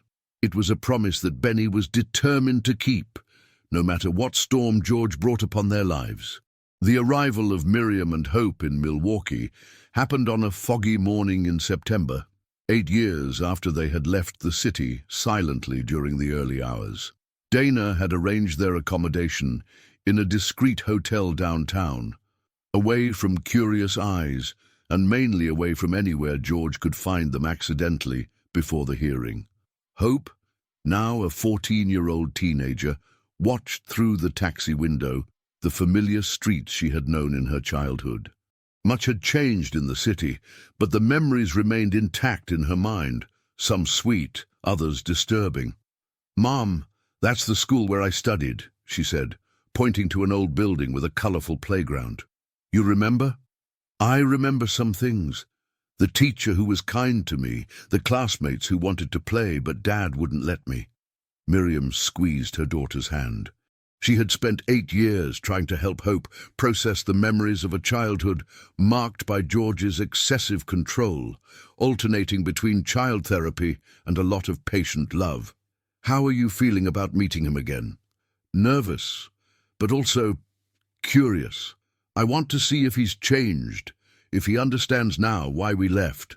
At the hotel, they met with Dana for a final briefing before the hearing that would take place the next day. The lawyer had carefully prepared the entire strategy, knowing that they would face not only George, but all the legal arsenal he had assembled. "Miriam, are you sure you're prepared for this?" Dana asked. "George will try to discredit you, question your sanity, claim that you abandoned the family for selfish reasons. I'm prepared. I have all the proof of what really happened. And you, Hope, you know that you're not obliged to testify if you don't want to." The teenager thought for a moment before answering. "I want to speak. If it helps that girl not go through what I went through, I want to tell my story." Meanwhile, at Walter's apartment, Izzy was beginning to adapt to the new routine. It was all very different from the mansion. There were no private tutors, expensive toys, or designer clothes. But there was something that she hadn't experienced before, the feeling of being part of a real family. "Izzy," said Walter during breakfast, "today we're going to take you to see your new school." The girl's eyes lit up. "Am I going to study with other children?" "Yes, you're going to have classmates, teachers, you can make friends. Mr. Monroe used to say that other children could hurt me." Benny, who was having coffee next to her, grimaced. "Mr. Monroe used to say many things that weren't true, Princess. Why did he do that? Because sometimes adults get confused about what's best for children." It was a simplified explanation, but Izzy seemed satisfied. At 6 years old, she had developed an impressive ability to accept the complexities of the adult world without losing her childish essence. The public school where Izzy would be enrolled was simple but welcoming. The principal, a middle-aged woman named Mrs. Johnson, received the family with special affection, already knowing the situation through Walter. "Izzy, what a beautiful name," she said, crouching down to be at the girl's height. "Do you like to study?" "I like it a lot. I can read big books and do difficult calculations." "How smart! You're going to do very well here." During the visit to the school, Izzy observed other children playing in the yard, laughing and running freely. It was a completely new world for her, a world where children were allowed to be children. "Daddy," she whispered, "can I play with them?" "Of course you can, Princess. You can play with as many children as you want. That afternoon, while Izzy explored her new environment, George was in his study executing a desperate plan. He had discovered where Miriam was staying and decided to confront her before the hearing. The meeting took place in the hotel lobby, under the discreet gazes of security guards that Dana had hired. When George entered the elegant but modest environment, Miriam felt as if 8 years had disappeared instantly. He was older, with more grey hair, but the intensity in his eyes remained unchanged. "Miriam," he said, approaching the table where she waited. "George, you look beautiful. Different but beautiful. Thank you." Hope was sitting next to her mother, observing the father she barely remembered. To her, George was more a figure from old nightmares than a real person. "Hope," he said, his voice choking slightly. "My little girl, how you've grown." "Hi, Dad," she replied formally, without emotion. George sat in the chair in front of them, his hands trembling slightly. "Why did you run away? Why did you never try to make contact?" "You know why," Miriam replied calmly. "I don't know. One day I had a family, the next day I only had a note saying that you had gone to visit relatives." "George, do you really not remember how things were between us? The control, the threats, the fear." "I was protecting you. I wanted the best for you." Hope spoke for the first time. "Dad, do you remember when you didn't let me go to my classmate's birthday party because you said other families weren't suitable for me?" George was silent, the memory clearly coming back. "Or when you yelled at Mom because she suggested that I take ballet lessons, saying that you knew better than her what was good for me. I wanted to protect you from bad influences." "No, Dad, you wanted to control us. There's a difference." Miriam observed the interaction between father and daughter, seeing how Hope had matured, and found her voice. "George, we came here not to fight or to make you suffer. We came to prevent you from making the same mistakes with another child. Izzy is different. With her I learned what? To isolate her from other children? To make her feel too special to have normal friends? To project on her your own emotional needs? It's not like that." "It's exactly like that," said Hope, "and I can testify to that tomorrow because it's exactly what you did to me." George looked at his daughter, really looked, for the first time in 8 years. He saw a confident, articulate teenager who had grown up without his protection and had become a complete and healthy person. "You seem happy," he admitted reluctantly. "We are happy," confirmed Miriam.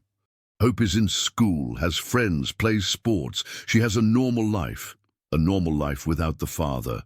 A normal life away from obsessive control," corrected Hope. "Dad, I don't hate you, but I also can't pretend that our life here was healthy. And now you're going to destroy my reputation in the city? You're going to humiliate me publicly?" "We're going to tell the truth," said Miriam. "If that harms your reputation, it's because your reputation was built on lies." George was silent for a long moment, absorbing the words. Finally, he looked directly at Hope. "Can you ever forgive me?" "I can try, Dad. But first you need to admit that you were wrong, and you need to let Izzy go to where she belongs." "What if I do that? If I let Izzy stay with her family? Then maybe we can start to rebuild our relationship, slowly, with healthy boundaries, but it's possible." It was the first time that Hope had offered that possibility, and George felt a mixture of hope and terror. Hope of regaining his daughter, terror of admitting that he had been wrong for so long. "I need to think about all this," he said finally. "The hearing is tomorrow, George. You can appear there as an adversary, trying to keep Izzy through legal manipulation, or you can appear as a man who has learned from his mistakes and wants to do the right thing." After George left, Miriam hugged Hope. "How are you feeling?" "Sad for him, but also relieved. He seems smaller than I remembered, less scary. Sometimes the people who haunt us in memory are bigger than they really are. Do you think he's going to do the right thing tomorrow?" "I don't know, honey. But I know we did our part. The rest is up to him." That night, in different parts of the city, all the people involved in the drama prepared for the day that would define Izzy's future. The girl slept peacefully in Walter's apartment, unaware that her life was being decided by adults who finally began to understand that true love sometimes means letting go. The hearing was scheduled for 9 in the morning at the Milwaukee County Courthouse, an old building that had witnessed countless family disputes over the years. The room was more crowded than usual. In addition to those directly involved, there were local journalists who had discovered the story of the prosperous businessman who kept a child based on questionable circumstances. George arrived punctually, accompanied by a team of 3 expensive lawyers from Chicago. He wore his best suit and a controlled expression, but those who knew him well could perceive the tension in his shoulders.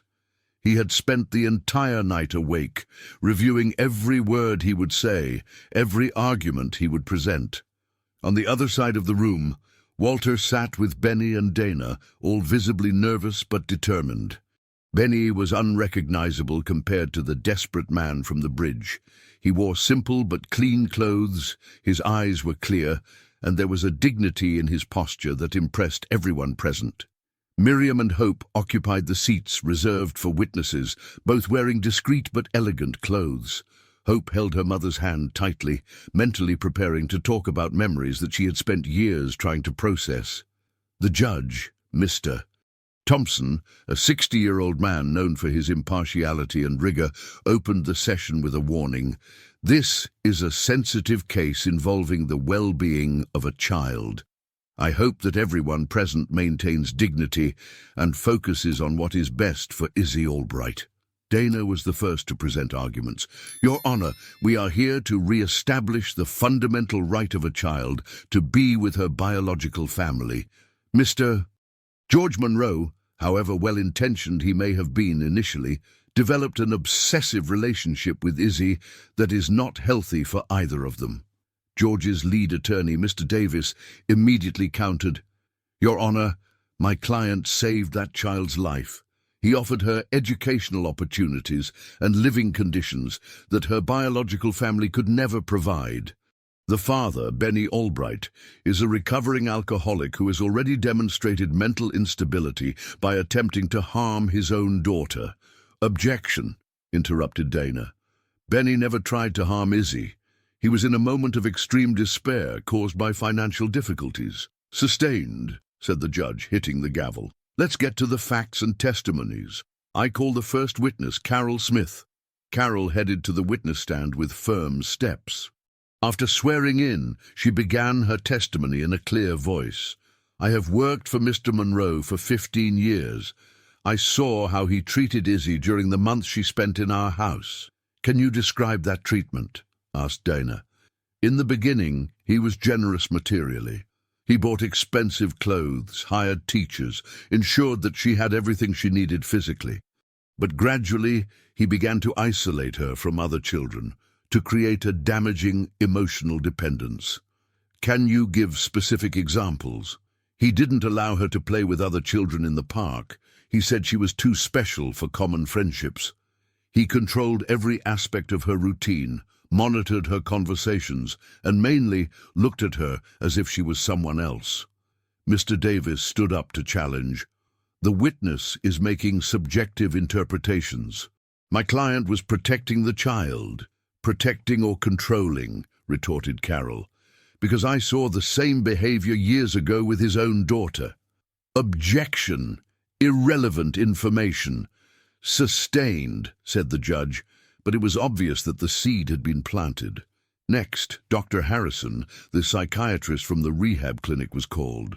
Benny Albright has successfully completed the recovery program. He has not only stopped drinking, but has developed emotional tools to deal with his difficulties. He is fit to resume his paternal responsibilities. What about the episode on the bridge? Asked Mr. Davis. It was a moment of acute crisis caused by financial despair and depression. With adequate monitoring and family support, the possibility of recurrence is minimal. Benny was called next. Her hands trembled slightly as she swore to tell the truth, but her voice came out firm. "Your Honor, I have made terrible mistakes. I let the booze destroy our life. I put my daughter in danger, but I'm in recovery. I have the support of my brother, and I just want a chance to be the father Izzy deserves." "Why should we believe that you won't drink again?" asked Mr. Davis aggressively. "Because now I know what I have to lose. During these months away from Izzy, I understood that she's more important than any problem I may have. And I have help, my brother, regular therapy, a new job I got through contacts from the clinic. Don't you think Izzy would have a better life with someone who can offer private education, trips, opportunities that you could never give?" Benny hesitated for a moment, and the room fell silent. Maybe she would have more material things, but she would be raised by someone who sees her as a substitute for someone else, not by someone who loves her for who she really is. It was then that Dana called her most important witness. "I call Miriam Smith Monroe." The silence in the room was absolute as Miriam headed to the witness stand. George turned visibly pale, his hands gripping the arms of the chair. "Marital status?" asked the judge. "Legally separated from George Monroe for 8 years. Mr. Monroe stated that you had passed away. How do you explain that?" "My ex-husband preferred that version to admitting that his family ran away from him due to his controlling behavior and threats." Mr. Davis tried to intervene. "Objection! The witness can't make accusations without proof." "I have proof," said Miriam calmly, taking out a folder of documents. "Recordings of conversations where he threatens to have me committed if I continue questioning his methods of family protection. Medical records of psychiatric consultations that he scheduled for me without my knowledge. Proof that he tried to have me declared mentally incompetent." The revelation caused a murmur in the room. The judge called for silence and requested that the documents be attached to the file. "Can you describe what family life was like?" asked Dana. "George controlled every aspect of our lives. Our daughter Hope couldn't have friends he didn't approve of, couldn't participate in activities he considered inadequate. When she turned 6, he practically isolated her from the outside world." "And when did you decide to leave?" "When I realized that Hope was developing a fear of her own father. When I saw that she became tense in his presence, that she avoided contradicting him in anything." "Last question. Why did you come back now?" "Because I learned that there was a child the same age that my daughter was when we ran away, going through the same situation, and I couldn't allow that to happen again." Mr. Davis tried to discredit Miriam during the cross-examination. "You abandoned your family for financial reasons, didn't you? You wanted the division of assets. I never asked George for a cent. I built a new life with my own work. And don't you think you deprived your daughter of the right to have a father?" "I deprived my daughter of having an obsessive controller. She grew up healthy, has friends, plays sports, is a normal teenager." It was then that Dana made the request that would change everything. "I would like to call Hope Monroe to testify." The 14-year-old teenager walked to the witness stand with impressive maturity. George watched her with a mixture of pride and sadness. She had become a beautiful and articulate young woman, but completely foreign to him. "Hope, can you tell us what your life was like before leaving Milwaukee?" "I was very controlled. I couldn't choose my friends, my hobbies, sometimes not even my clothes. My dad said it was to protect me, but I felt trapped." "Were you afraid of him?" "Sometimes. When he got angry, he yelled a lot.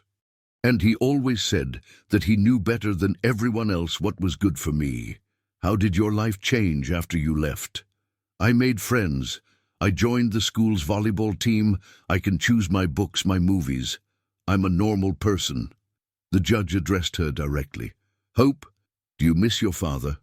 The question caught everyone off guard. The teenager looked directly at George for the first time that day. "I miss the idea of having a father. But I don't miss being controlled. If he changed, would you consider having a relationship with him?" "Maybe. If he really understood that he was wrong and if he committed to changing. George could no longer contain himself. He stood up abruptly, ignoring the protests of his lawyers. "Your Honor, can I speak?" The judge hesitated, then nodded positively. "Hope, Miriam, you're right. I was wrong about everything." His voice choked. "I thought that love meant control, that protection meant isolation. I lost my family because of that, and now I was repeating the same mistakes with Izzy." The public confession left everyone in the room in shock. Mr. Davis tried to interrupt his client, but George continued. "Izzy deserves to be with her real family. She deserves to have a normal childhood with friends, with freedom to be a child." "Mr. Monroe," said the judge, "are you formally relinquishing custody of Izzy?" "I am, and I want to publicly apologize to Benny, to Walter, and mainly to Izzy for having used her to try to fill a void in my life." The silence in the room was deafening. Finally, the judge hit the gavel. "Custody of Izzy Albright is officially transferred to Walter Pereira, with regular visitation by Benny Albright as he completes his recovery." But the hearing had revealed much more than a simple custody dispute. It had exposed secrets buried for years and forced everyone involved to confront painful truths about love, control, and the scars that families leave on one another. After the hearing, the corridors of the courthouse fell silent as each group processed what had happened. George's public confession had shocked everyone, but had left a question in the air. What would happen now, with all these lives intertwined by fate? George remained seated in the empty room for several minutes after everyone left, staring at his hands. His lawyers had left, clearly angry with the client's decision to give up the case that they considered easily winnable. He was alone, truly alone, for the first time in years. It was Hope who broke the silence, returning to the room hesitantly. "Dad?" George raised his eyes, surprised. "Hope, I thought you had left. Mom is waiting outside. I wanted to talk to you." "About what?" The teenager sat in the chair next to him, choosing her words carefully. "About what you said, if it was true. Every word." "Then you understand why we left?" George sighed deeply. "I understand, and I apologize. For everything. For having been the father I was, for having made you feel trapped, for having almost destroyed your childhood. Dad, can I ask you something? Do you remember when I was little and I wanted a pet hamster?" The unexpected question made George smile sadly. "I remember you begged for weeks. You said that hamsters were dirty animals and that I was too responsible to settle for such a simple creature, that I deserved something better. Did I say that?" "You did. But I didn't want something better. I just wanted a hamster. I wanted to be able to take care of something, to have something that was only mine." George perceived the metaphor in the story. "And I took that away from you, too. Not only the hamster, Dad. You took away all my choices. You always said that you knew better, that I deserved bigger, more special things. But sometimes children just want normal things, like Izzy just wanted to play with other children." "Exactly." Father and daughter were silent for a moment, processing 8 years of separation in a simple conversation about a hamster. "Hope, do you think we can try again? Slowly, the right way?" "Maybe, but it would have to be very different from what it was before." "How?" "You would have to let me be who I am, not who you think I should be. You would have to accept my choices, even if they're not the choices you would make. And if I make mistakes, if I sometimes forget and try to control things, then I'll remind you, and you'll have to listen." George nodded, feeling a mixture of hope and terror. "Would you like to have lunch with me tomorrow, just the two of us?" "I would, but in a public place.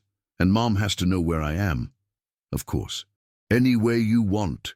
When Hope left the room, George was alone again, but this time it wasn't a desperate loneliness. It was a reflective loneliness, full of possibilities of redemption. Meanwhile, at Walter's apartment, a small celebration was taking place. Izzy had arrived from school full of news about her new classmates, completely oblivious to the legal drama that had defined her future. "Daddy, the teacher said that I can participate in the school play," she said excitedly while eating a sandwich that Walter had prepared. "What role are you going to play?" asked Benny, genuinely interested. "A little bird. I'm going to wear wings and everything." Walter and Benny exchanged a meaningful look. Izzy had always drawn birds, always talked about flying. Now she would really have the chance to be a bird, even if only in the theatre. "I'm very proud of you, Princess," said Benny, hugging his daughter. "Daddy, can I ask you something?" "Sure." "Is Mr. Monroe sad because I'm not going to live with him anymore?" The question caught both men off guard. They had decided not to burden Izzy with details about the hearing, but she was too smart not to realize that something important had happened. "Maybe he's a little sad," admitted Benny. "But sometimes adults need to learn difficult lessons." "What kind of lessons?" "That loving someone means letting that person be free to choose." Izzy processed this information with her usual seriousness. "Can I visit him sometimes? Just to see if he's okay?" "Why would you want to do that?" "Because he gave me beautiful things when I needed them. Even if he did wrong things, he tried to take care of me." The compassion of the 6-year-old girl impressed both men. "If you want, we can think about that in the future," said Walter. "But now I stay here with you." "Forever," promised Benny. "Or at least until you grow up and decide to live alone." "That's going to take a long time," Izzy laughed. "I don't even know how to tie my shoes properly yet." That afternoon, something unexpected happened. Carol appeared at the door of Walter's apartment, carrying a small suitcase and a tired expression. "Mrs. Smith!" cried Izzy, running to hug her. "What are you doing here?" "I came to see how you are, honey, and, well, I need to find a new job." Walter invited her in. "George fired you." After the hearing, he said he needed to rethink his entire life, that he was dismissing everyone and closing the mansion for a while. "And now? Do you have anywhere to go?" "I have some savings. I'm going to look for another family to work for, or maybe open a small boarding house." Izzy looked from one adult to the other, realizing that there were tensions and worries that she didn't fully understand. "Can Mrs. Smith stay with us?" "Honey, Uncle Walter's apartment isn't big enough for one more person," explained Benny gently. "Then why doesn't she open the boarding house near here? That way I can visit her always." It was an innocent suggestion, but it planted a seed in Carol's mind. "You know, that's not a bad idea. This city is growing. There's always a need for accommodation for visitors." "Would you do that?" asked Walter. "I have experience in managing a large house. I know how to cook. I know how to deal with people. It could work." It was then that Benny made a surprising suggestion. "What if it wasn't just a boarding house? What if it was a place for families in difficulty to stay temporarily, kind of like a transitional home?" Carol looked at him with interest. "What do you mean?" "Families like ours, who lost their homes due to financial problems. Parents in recovery who need a safe place to rebuild their lives with their children. It could be a social project." "It would take a lot of money to start something like that," said Walter practically. "Maybe not as much as you think," said a voice from the door. Everyone turned, surprised, to see George standing at the entrance of the apartment. Izzy ran to him, hugging his legs naturally. "Mr. Monroe, did you come to visit me?" "I came to talk to all of you, actually," he said, looking more humble than anyone had ever seen him. "About what?" asked Walter cautiously. "About how I can help fix some of the problems I caused." George entered the apartment, observing the simple but welcoming environment where Izzy now lived. It was so different from the luxurious mansion, but there was something that the mansion never had: genuine human warmth. "I heard you talking about a social project, about helping families in difficulty." "I was just thinking out loud," said Benny. "Well, I have resources that could make that idea a reality. And I have something more important: guilt that needs to be transformed into something constructive." Carol looked at her former boss with curiosity. "What are you proposing exactly?" "That we use my property, my resources, to create this transitional home. With you managing it, of course. You know my house better than anyone. And you, asked Walter. "What would be your role?" "To finance everything. And to stay far enough away, not to interfere, but close enough to help when needed." Izzy, who had been listening to the conversation without fully understanding, asked the question that everyone was thinking. "Does that mean that many sad families will be able to be happy again?" "That's exactly what it means, Princess," replied George, crouching down to be at her height. "And you gave me the idea." "Me? You taught me that sometimes helping someone means letting that person go, but it also means being available when they need it." It was an ambitious plan, full of uncertainties, but it offered something that none of them had expected: the chance to transform pain into purpose and mistakes into opportunities for redemption. 3 months after the hearing, the transformation of George's mansion into a transitional home was almost complete. What had once been an imposing and cold property had become a welcoming and functional space, capable of housing up to 6 families simultaneously. Carol oversaw the renovations with her usual efficiency, but now with a purpose that went far beyond maintaining a house for a lonely man. "Mrs. Smith," said Izzy one Saturday afternoon while helping to organize toys in the new playroom, "how many children are going to live here?" "We don't know yet, dear. It depends on the families who need help." "Are they going to be scared at first?" "Maybe. Changes always scare a little." Izzy nodded seriously. "But then they'll find out it's a good place, right? Like I found out that Uncle Walter's house was better than the beautiful mansion." The observation made Carol smile. At 6 years old, Izzy had developed a wisdom about human relationships that many adults took decades to acquire. Benny now worked part-time at the new furniture company that had opened in the city, financed discreetly by George as part of his reparation project. The job gave him purpose and dignity, in addition to allowing him to spend the afternoons with Izzy when she returned from school. "Daddy," she said that same Saturday while they were walking through downtown, "can I ask about Mr. Monroe?" "Sure, Princess. What do you want to know?" "Is he still sad because of Hope?" Benny thought carefully before answering. George had become a regular but discreet presence in their lives, appearing occasionally to check the progress of the project or simply to talk with Izzy for a few minutes. "I think he's learning to transform the sadness into other things. Like helping people, just like you learn to stop drinking." "Similar, yes. Sometimes adults need to learn new ways to deal with bad feelings." "And Hope? Is she coming back here?" "Not to live, but she has been visiting her father on weekends. They're trying to get to know each other again. In fact, the relationship between George and Hope was evolving slowly. The teenager kept her barriers up, but there was a growing curiosity about the man her father was becoming. During her monthly visits, they walked through the city, talked about her school, about her plans for the future. George learned to listen without trying to direct, to support without controlling. "Dad," Hope had said during the last visit, "you seem different." "Different how?" "More calm, less desperate. It's because I finally understood that I can't force people to love me. I can only try to deserve their love." "And do you think you deserve my love?" "Not yet. But I hope to deserve it one day." The brutal honesty had surprised Hope, accustomed to the emotional manipulations of the past. "At least you admit it. Admitting it is the first step to changing." Meanwhile, Walter observed the changes in his family with quiet satisfaction. Izzy had flourished in school, making friends easily and demonstrating a natural talent for helping other children who were going through difficulties.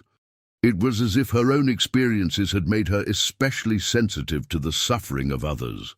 "Uncle Walter," she said one night during dinner, "there's a new girl in my class who is very quiet. I think she's sad. What did you do to help her?" "I sat next to her at recess. I didn't talk much, I just stayed close. Sometimes people just need to know they're not alone." "Where did you learn that?" "With you. When I was sad, you stayed close until I felt better." It was in these moments that Walter realized how much Izzy had matured. She had transformed her own pain into empathy, her negative experiences into tools to help others. A month later, Hope's Haven, a name suggested by Izzy in honor of George's daughter, received its first family. They were the Johnsons: Mark, a worker who had lost his job in a factory, his wife Susan, and two young children, Tom of 5 years old and Lily of 3. They had lost their home and were living in the car when they heard about the project through social services. Carol received them with the maternal affection that she had perfected over the years. But it was Izzy who broke the ice with the children. "Hi, I'm Izzy. Do you want to see the playroom?" Tom and Lily, initially shy and scared, gradually felt comfortable with the girl who talked to them as equals, without that condescension that many adults used with children in difficulty. "Is this your house?" asked Tom. "No, I live with my uncle, but I come here almost every day to help. This house is for families who need a place to start over." "Like us?" "Like you. I also needed help to start over once. Were you poor too?" "I was. And I was also confused about where my real home was, but now I know. Where is it? It's where people love me for who I am, not for what they want me to be." The simplicity of the explanation touched Susan Johnson deeply, who watched the conversation from afar. "What a special girl," she commented to Carol. "Izzy has been through difficult situations, but she has learned to transform that into something positive. It's impressive, the ability of some children to adapt and grow."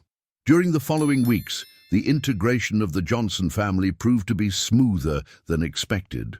Mark found work at the furniture company where Benny worked. Susan helped Carol with the household chores of the home, and the children quickly became friends with Izzy. It was during this period that something happened that no one expected. George, who maintained a discreet presence in the project, appeared one day at the home with an unexpected proposal. "Carol, I need to talk to you and the families," he said, looking nervous. "About what?" "About expanding the project.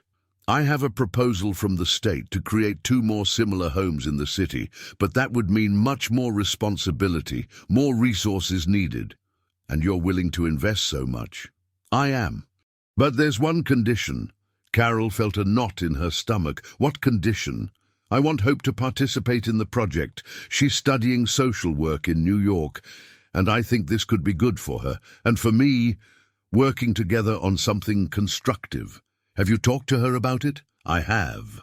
She's interested, but wants to know the project personally before deciding." "And Miriam?"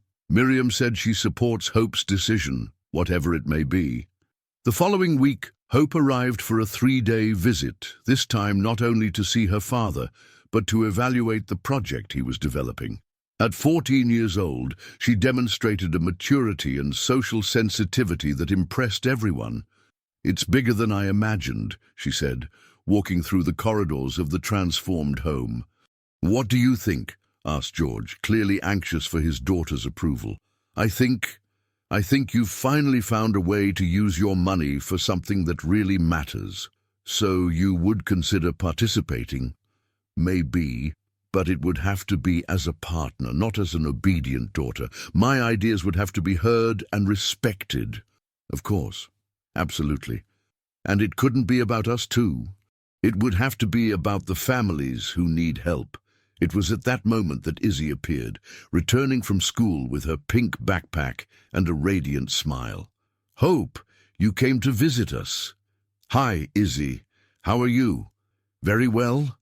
Do you want to meet my new friends?" "Tom and Lily are siblings and they're living here now." Hope let herself be carried away by Izzy's enthusiasm, and George watched the 2 girls. One he had lost years ago, another he had saved inadvertently, walking together through the gardens of the property. "Dad," said Hope later, "there's something I need to tell you." "What is it?" "Watching you with Izzy made me understand something. You weren't a bad father because you didn't love me. You were a bad father because you loved me wrong. And now you're learning to love right, and that gives me hope that maybe we can have a real relationship one day." It was the first time in 8 years that Hope had used the word hope in relation to her father. And for the first time, George believed that redemption was not just a distant dream, but a real possibility that was growing slowly, day after day, choice after choice. 6 months later, what had started as a personal redemption project had become a small social revolution in Milwaukee. Hope's Haven housed now 3 permanent families and had helped more than 15 families to restructure themselves throughout the year. The success stories began to attract attention not only local, but regional. Dana Lawson, the attorney who had fought for Izzy's custody, now offered free legal services for the families of the home. "It's amazing how one case changed so many lives," she commented during a meeting with Carol. "It wasn't the case that changed the lives," replied Carol. "It was a 6-year-old girl who taught us all about forgiveness and second chances." Izzy, now 7 years old, had become a kind of informal ambassador of the project. Her natural ability to connect with other children in vulnerable situations made her a bridge between the newly arrived families and the support structure of the home. "Mrs. Smith," she said on a sunny December morning, "the new family has a baby. Can I help take care of her?" "Carefully, dear. Babies are very fragile." "I know. I'm just going to talk to her. Sometimes babies are less scared when they hear friendly voices." The new family were the Millers. John, a former worker from the furniture factory that had recently closed, his wife Sarah, and the little Sophia of just 8 months. They had arrived the week before, carrying only 2 suitcases and a worn stroller. "John is having a hard time accepting help," confided Sarah to Carol. "He thinks it's humiliating not being able to support his own family." "It's common. Most of the men who come here feel that way. How do you deal with this resistance?" "With patience. And sometimes we let Izzy work her magic." In fact, Izzy had developed a peculiar technique for dealing with parents too proud to accept help. She simply treated them as normal people, talked about everyday things, asked questions about their children. There was no pity in her approach, just genuine curiosity. "Mr. Miller," she said that afternoon, sitting next to him in the garden where he watched other children play, "your baby is very beautiful." "Thank you, Izzy. Does she look like you or Mrs. Miller?" "A little like both, I think." "That's good. That way she'll have the best of both." "My dad says that I have my mother's eyes, but his stubbornness." John smiled for the first time since arriving. "Are you stubborn?" "Sometimes, mainly when I think I'm right about something important." "And what do you think is important?" "That families stay together, that parents don't give up when things get difficult, that people accept help when they need it." The subliminal message did not go unnoticed by John. "Do you think I should accept help?" "I think you should do what's best for Sophia. If accepting help is good for her, then you should accept it." "And how do you know so much about these things? You're just a child." "Because I've needed help too, and I learned that accepting help doesn't make you weak, it makes you smart." That same week, Benny made an announcement that surprised everyone during dinner at Walter's apartment. "I received a job offer in Chicago. Production manager in a big factory." Walter stopped eating. "That's great, Benny. You deserve it. But it means that Izzy and I would have to move." The silence that followed was heavy. Izzy looked from one to the other, processing the implications. "Is Chicago far away?" she asked. "It's a 2-hour drive," replied Walter. "So we can visit always?" "Of course, Princess. And Uncle Walter can visit us too, whenever he wants." But there was something in Benny's voice that didn't sound completely convincing. Izzy, with her sharp sensitivity, noticed immediately. "Daddy, do you want to go to Chicago? I want the best life possible for you, and this job can give us financial stability that we've never had. But do you want to go?" Benny hesitated. "It's complicated, Princess." "It's not complicated. Either you want to or you don't want to. The truth is, I like the life we've built here. I like my job. I like being close to Walter. I like seeing you happy in school. Then why would we leave? Because this job pays 3 times more than I earn here. And is money more important than staying close to family?" Izzy's direct question cut straight to the heart of the matter. Benny realized that he was repeating the same patterns that had led other parents to distance themselves from their families in search of better opportunities. "No," he said finally, "family is more important. So we're going to stay? We're going to stay."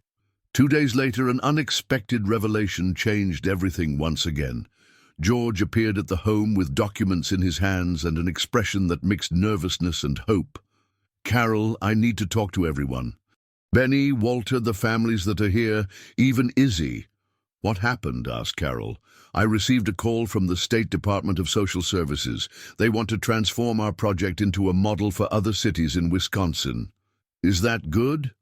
"It's great, but it means much greater resources, expanded structure, and mainly jobs. Well-paid jobs for qualified people." Benny raised his eyes. "Interested. What kind of jobs?"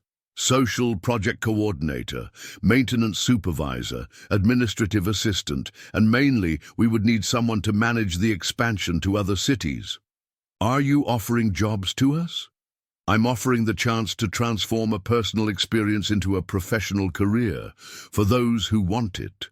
Walter spoke for the first time. "And what would be your participation in all this?" "Financial mainly, and advisory when necessary." "But the operation would be yours." "Why would you do that?" "Because I learned that the best way to redeem yourself is not trying to recover what you lost, but creating something new that can help others not to lose what they have." Izzy, who had listened to everything in silence, asked the question that everyone was thinking. "Does that mean we're going to help even more families?" "It means exactly that," replied George. "And are we all going to stay together?" "If you want to." "I want to," she said without hesitation. "I like helping other children, and I like our big family." It was the first time Izzy had referred to the group as our big family, including not only Benny and Walter, but also Carol, George, and even the temporary families of the home. A week later, during the Christmas party organized at the home, a special surprise was waiting for everyone. Miriam and Hope arrived unexpectedly, carrying gifts and genuine smiles. "Mom!" exclaimed Hope, hugging Carol as if she were a long-lost grandmother. "Hope, it's so good to see you. I came to know the project better. And, well, I think I want to be part of it." George, who was talking to Mark about job opportunities, turned around when he heard his daughter's voice. "Hope, I didn't know you were coming today." "We wanted to surprise you," said Miriam. "And mainly, I wanted to see personally what you built here." During the party, something magical happened. Children from different families played together. Adults who had arrived as strangers talked like old friends. And in the center of everything, Izzy circulated naturally, connecting people, facilitating conversations, simply being herself. "Look at her," said Hope, watching Izzy help Sophia open a gift. "It's like she's the heart of all this." "It is," agreed George. "She taught me that you don't build a family by controlling people. You build it by loving them the way they are." "And you learned the lesson?" "I'm learning. Every day." "Dad," said Hope, using the word for the first time in 8 years, "I think you've finally found your true calling." "Which?" "Not to be the center of everything, but to create spaces where other people can shine." That night, while the families retired to their rooms in the home, and Izzy slept peacefully in Walter's apartment, each person involved in that story reflected on the extraordinary changes that had happened in less than 2 years. From a desperate morning, on a bridge had emerged a support network that would now spread throughout the state. From a misguided attempt to replace a lost daughter had been born a project that would bring together hundreds of families. And in the center of everything, a 7-year-old girl who had transformed her own pain into an extraordinary ability to heal the pain of others. But the greatest revelation was yet to come. A year after the Christmas party that marked the definitive union of all the families involved in the project, Milwaukee had become a national model of social reintegration. Hope's Haven had expanded to 5 units, serving more than 40 families simultaneously, and having already helped more than 200 people rebuild their lives. Izzy, now 8 years old, walked through the corridors of the main unit with the naturalness of someone who had grown up seeing everyday miracles happen around her. On that special morning in March, something extraordinary was about to happen, but first it was necessary to revisit a discovery that would forever change everyone's understanding of what had really happened in those last 2 years. Carol was organizing old documents in the office when she found a folder she didn't recognize, hidden in the back of a file that had originally belonged to George.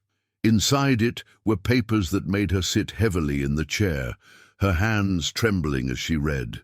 "My God," she whispered, picking up the phone to call George. "You need to come here immediately. And bring Benny and Walter." An hour later, the 3 men were gathered in the office, looking at documents that revealed a truth that none of them had suspected. "These are records from George's company from 5 years ago," explained Carol in a trembling voice. "Documents about the closure of the furniture factory where Benny worked." "We already know that," said Walter impatiently.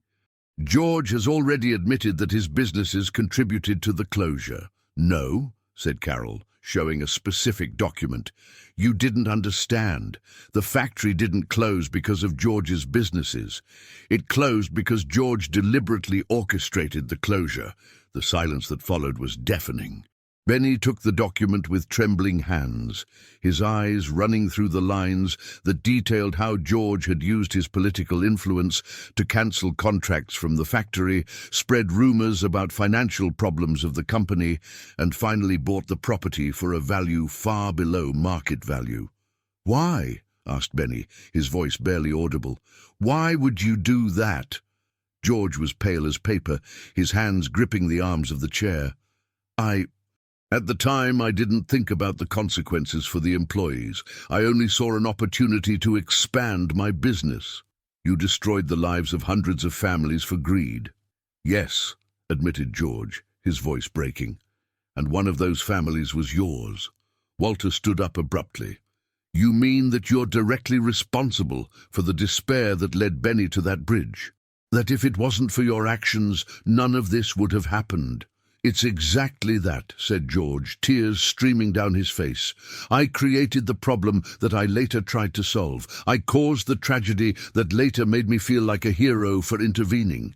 Benny was in complete shock. All this time you knew that you were guilty of our situation." "Not consciously in the beginning. When I found you on the bridge, I really hadn't made the connection.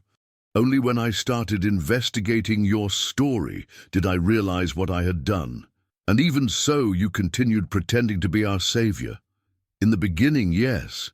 But then it became about trying to fix the damage I had caused." Carol watched the scene with growing horror. "George, do you realize the magnitude of what you did? Not only did you destroy Benny's family, but then you used his daughter to feel better about yourself." "I know. And I know that there's no possible forgiveness for this." At that moment, the door of the office opened and Izzy entered, returning from school with her backpack on her back and a radiant smile on her face. "Hi, everyone. Why does everyone look sad?" The presence of the girl instantly changed the atmosphere of the room. There was the child who had suffered the consequences of all those adult actions, but who had become the catalyst for something extraordinary. "Izzy," said Benny, still trying to process the revelation, "I need to talk to you about something important." "Okay. Is it about Mr. Monroe? He looks very sad." "How do you know?" "Because I know people's sad faces, and his face is like yours when you were drinking." The observation hit everyone present. Izzy had developed an almost supernatural ability to read the emotions of adults. "Izzy," said George, kneeling down to be at her height, "we found out that I did something very, very bad a long time ago, something that hurt your family." "What was it?" I was responsible for your father losing his job, for you guys running out of money, for everything that happened before we met." Izzy processed this information with her usual seriousness. "And now you found out about it. Now I admitted it. I always knew, but I was ashamed to tell you." "And why are you telling me now?" because I can't live lying anymore." Izzy looked around the room, seeing the tense faces of the adults she loved. "Can I ask a question?" "Of course," said Benny. "If Mr. Monroe hadn't done that bad thing, what would have happened? We probably wouldn't have lost our house. I wouldn't have started drinking so much. You wouldn't have gone through all that suffering. But also," said Izzy thoughtfully, "we wouldn't have known Uncle Walter well, or Mrs. Smith, or Hope, and all these families wouldn't have a place to live when they need it." The child's logic left everyone in silence. "Izzy," said Walter softly, "are you saying that the bad things that happened were good because they brought good things later?" "I'm saying that I can't hate the bad things because without them we wouldn't have the good things we have now."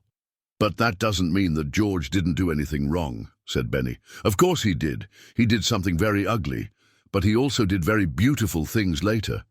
George looked at Izzy in amazement. You can forgive me." "I already forgave you, Mr. Monroe. I forgave you the day you let me go away with Daddy, instead of trying to keep me." "But why? Why would you forgive someone who destroyed your family?" "Because keeping anger in my heart hurts. And because you're trying to fix things. And mainly," she smiled, "because now we have a much bigger family than we would have if none of this had happened." At that moment, Hope and Miriam entered the office, arriving for the monthly project planning meeting. They stopped when they saw the tense scene. "What's going on?" asked Hope. "We just found out that your father is even more responsible for all this than we imagined," said Walter, still trying to process his emotions. Hope listened to the full explanation, her expression becoming increasingly serious. When they finished, she looked directly at George. "Dad, this changes everything. I know, and I understand if you want me to leave the project, to stay away from all of you." "No," said Hope, surprising everyone. "It doesn't change anything." "How so?" "Because you were already redeeming yourself before admitting this. You were already doing the right thing. The revelation only confirms that you really needed to redeem yourself." Miriam nodded. "Hope is right. The important thing is not what you did in the past, George. It's what you choose to do from now on. But how can you forgive me? How can you trust me after this?" It was Izzy who answered with the simple wisdom that only children possess. "Because forgiving isn't about deserving, it's about choosing. And we choose our family." 3 months later, at an official ceremony at the state capitol, the Hope's Haven project received the state award for social innovation. All the families were present, dressed in their best clothes, watching Carol receive the recognition on behalf of everyone. "This award," she said into the microphone, "belongs to every person who had the courage to start over, to every child who taught adults about forgiveness, and mainly to a girl named Izzy, who showed us that the most beautiful families are those that we choose to build together." Izzy, sitting in the front row between Benny and Walter, smiled shyly when the people applauded. Next to her, George and Hope, father and daughter reunited finally in a healthy relationship, applauded with tears in their eyes. That night, during the celebration party at the main unit of the home, Izzy made a drawing that would become the official symbol of the project. It was a large tree with deep roots and branches that extended in all directions. On the branches, there were nests with different types of birds, some alone, others in families, all flying freely but always returning to the safety of the tree. "What does the drawing mean?" asked Benny. "It means that we're all different birds, but that we have the same tree as home, and that no matter where we fly, we can always come back home. And where is home? Home is where people love us even when they find out bad things about us, where they forgive us even when we don't deserve it, where there's always a place for us, no matter what happens." As the party continued around them, George approached Benny for the first time since the revelation of the documents. "Benny, I know I can never undo what I did, but I want you to know that I will spend the rest of my life trying to honor the second chance you gave me." "George," replied Benny, extending his hand, "we all deserve the chance to be better people than we were yesterday." And there, in the room full of children's laughter and conversations of adults who had learned to transform pain into purpose, two hands shook, sealing not only a forgiveness, but a new definition of family. A definition that an 8-year-old girl had taught them all. Family isn't about perfection, it's about choice. It's about looking at people with their flaws and complicated histories and deciding to love them anyway. It's about transforming wounds into wisdom, mistakes into opportunities, and loneliness into community. And perhaps, most importantly of all, family is about understanding that sometimes the most beautiful things in life are born from the most painful, and that every difficult ending can be the beginning of something extraordinary if we have enough courage to start over together.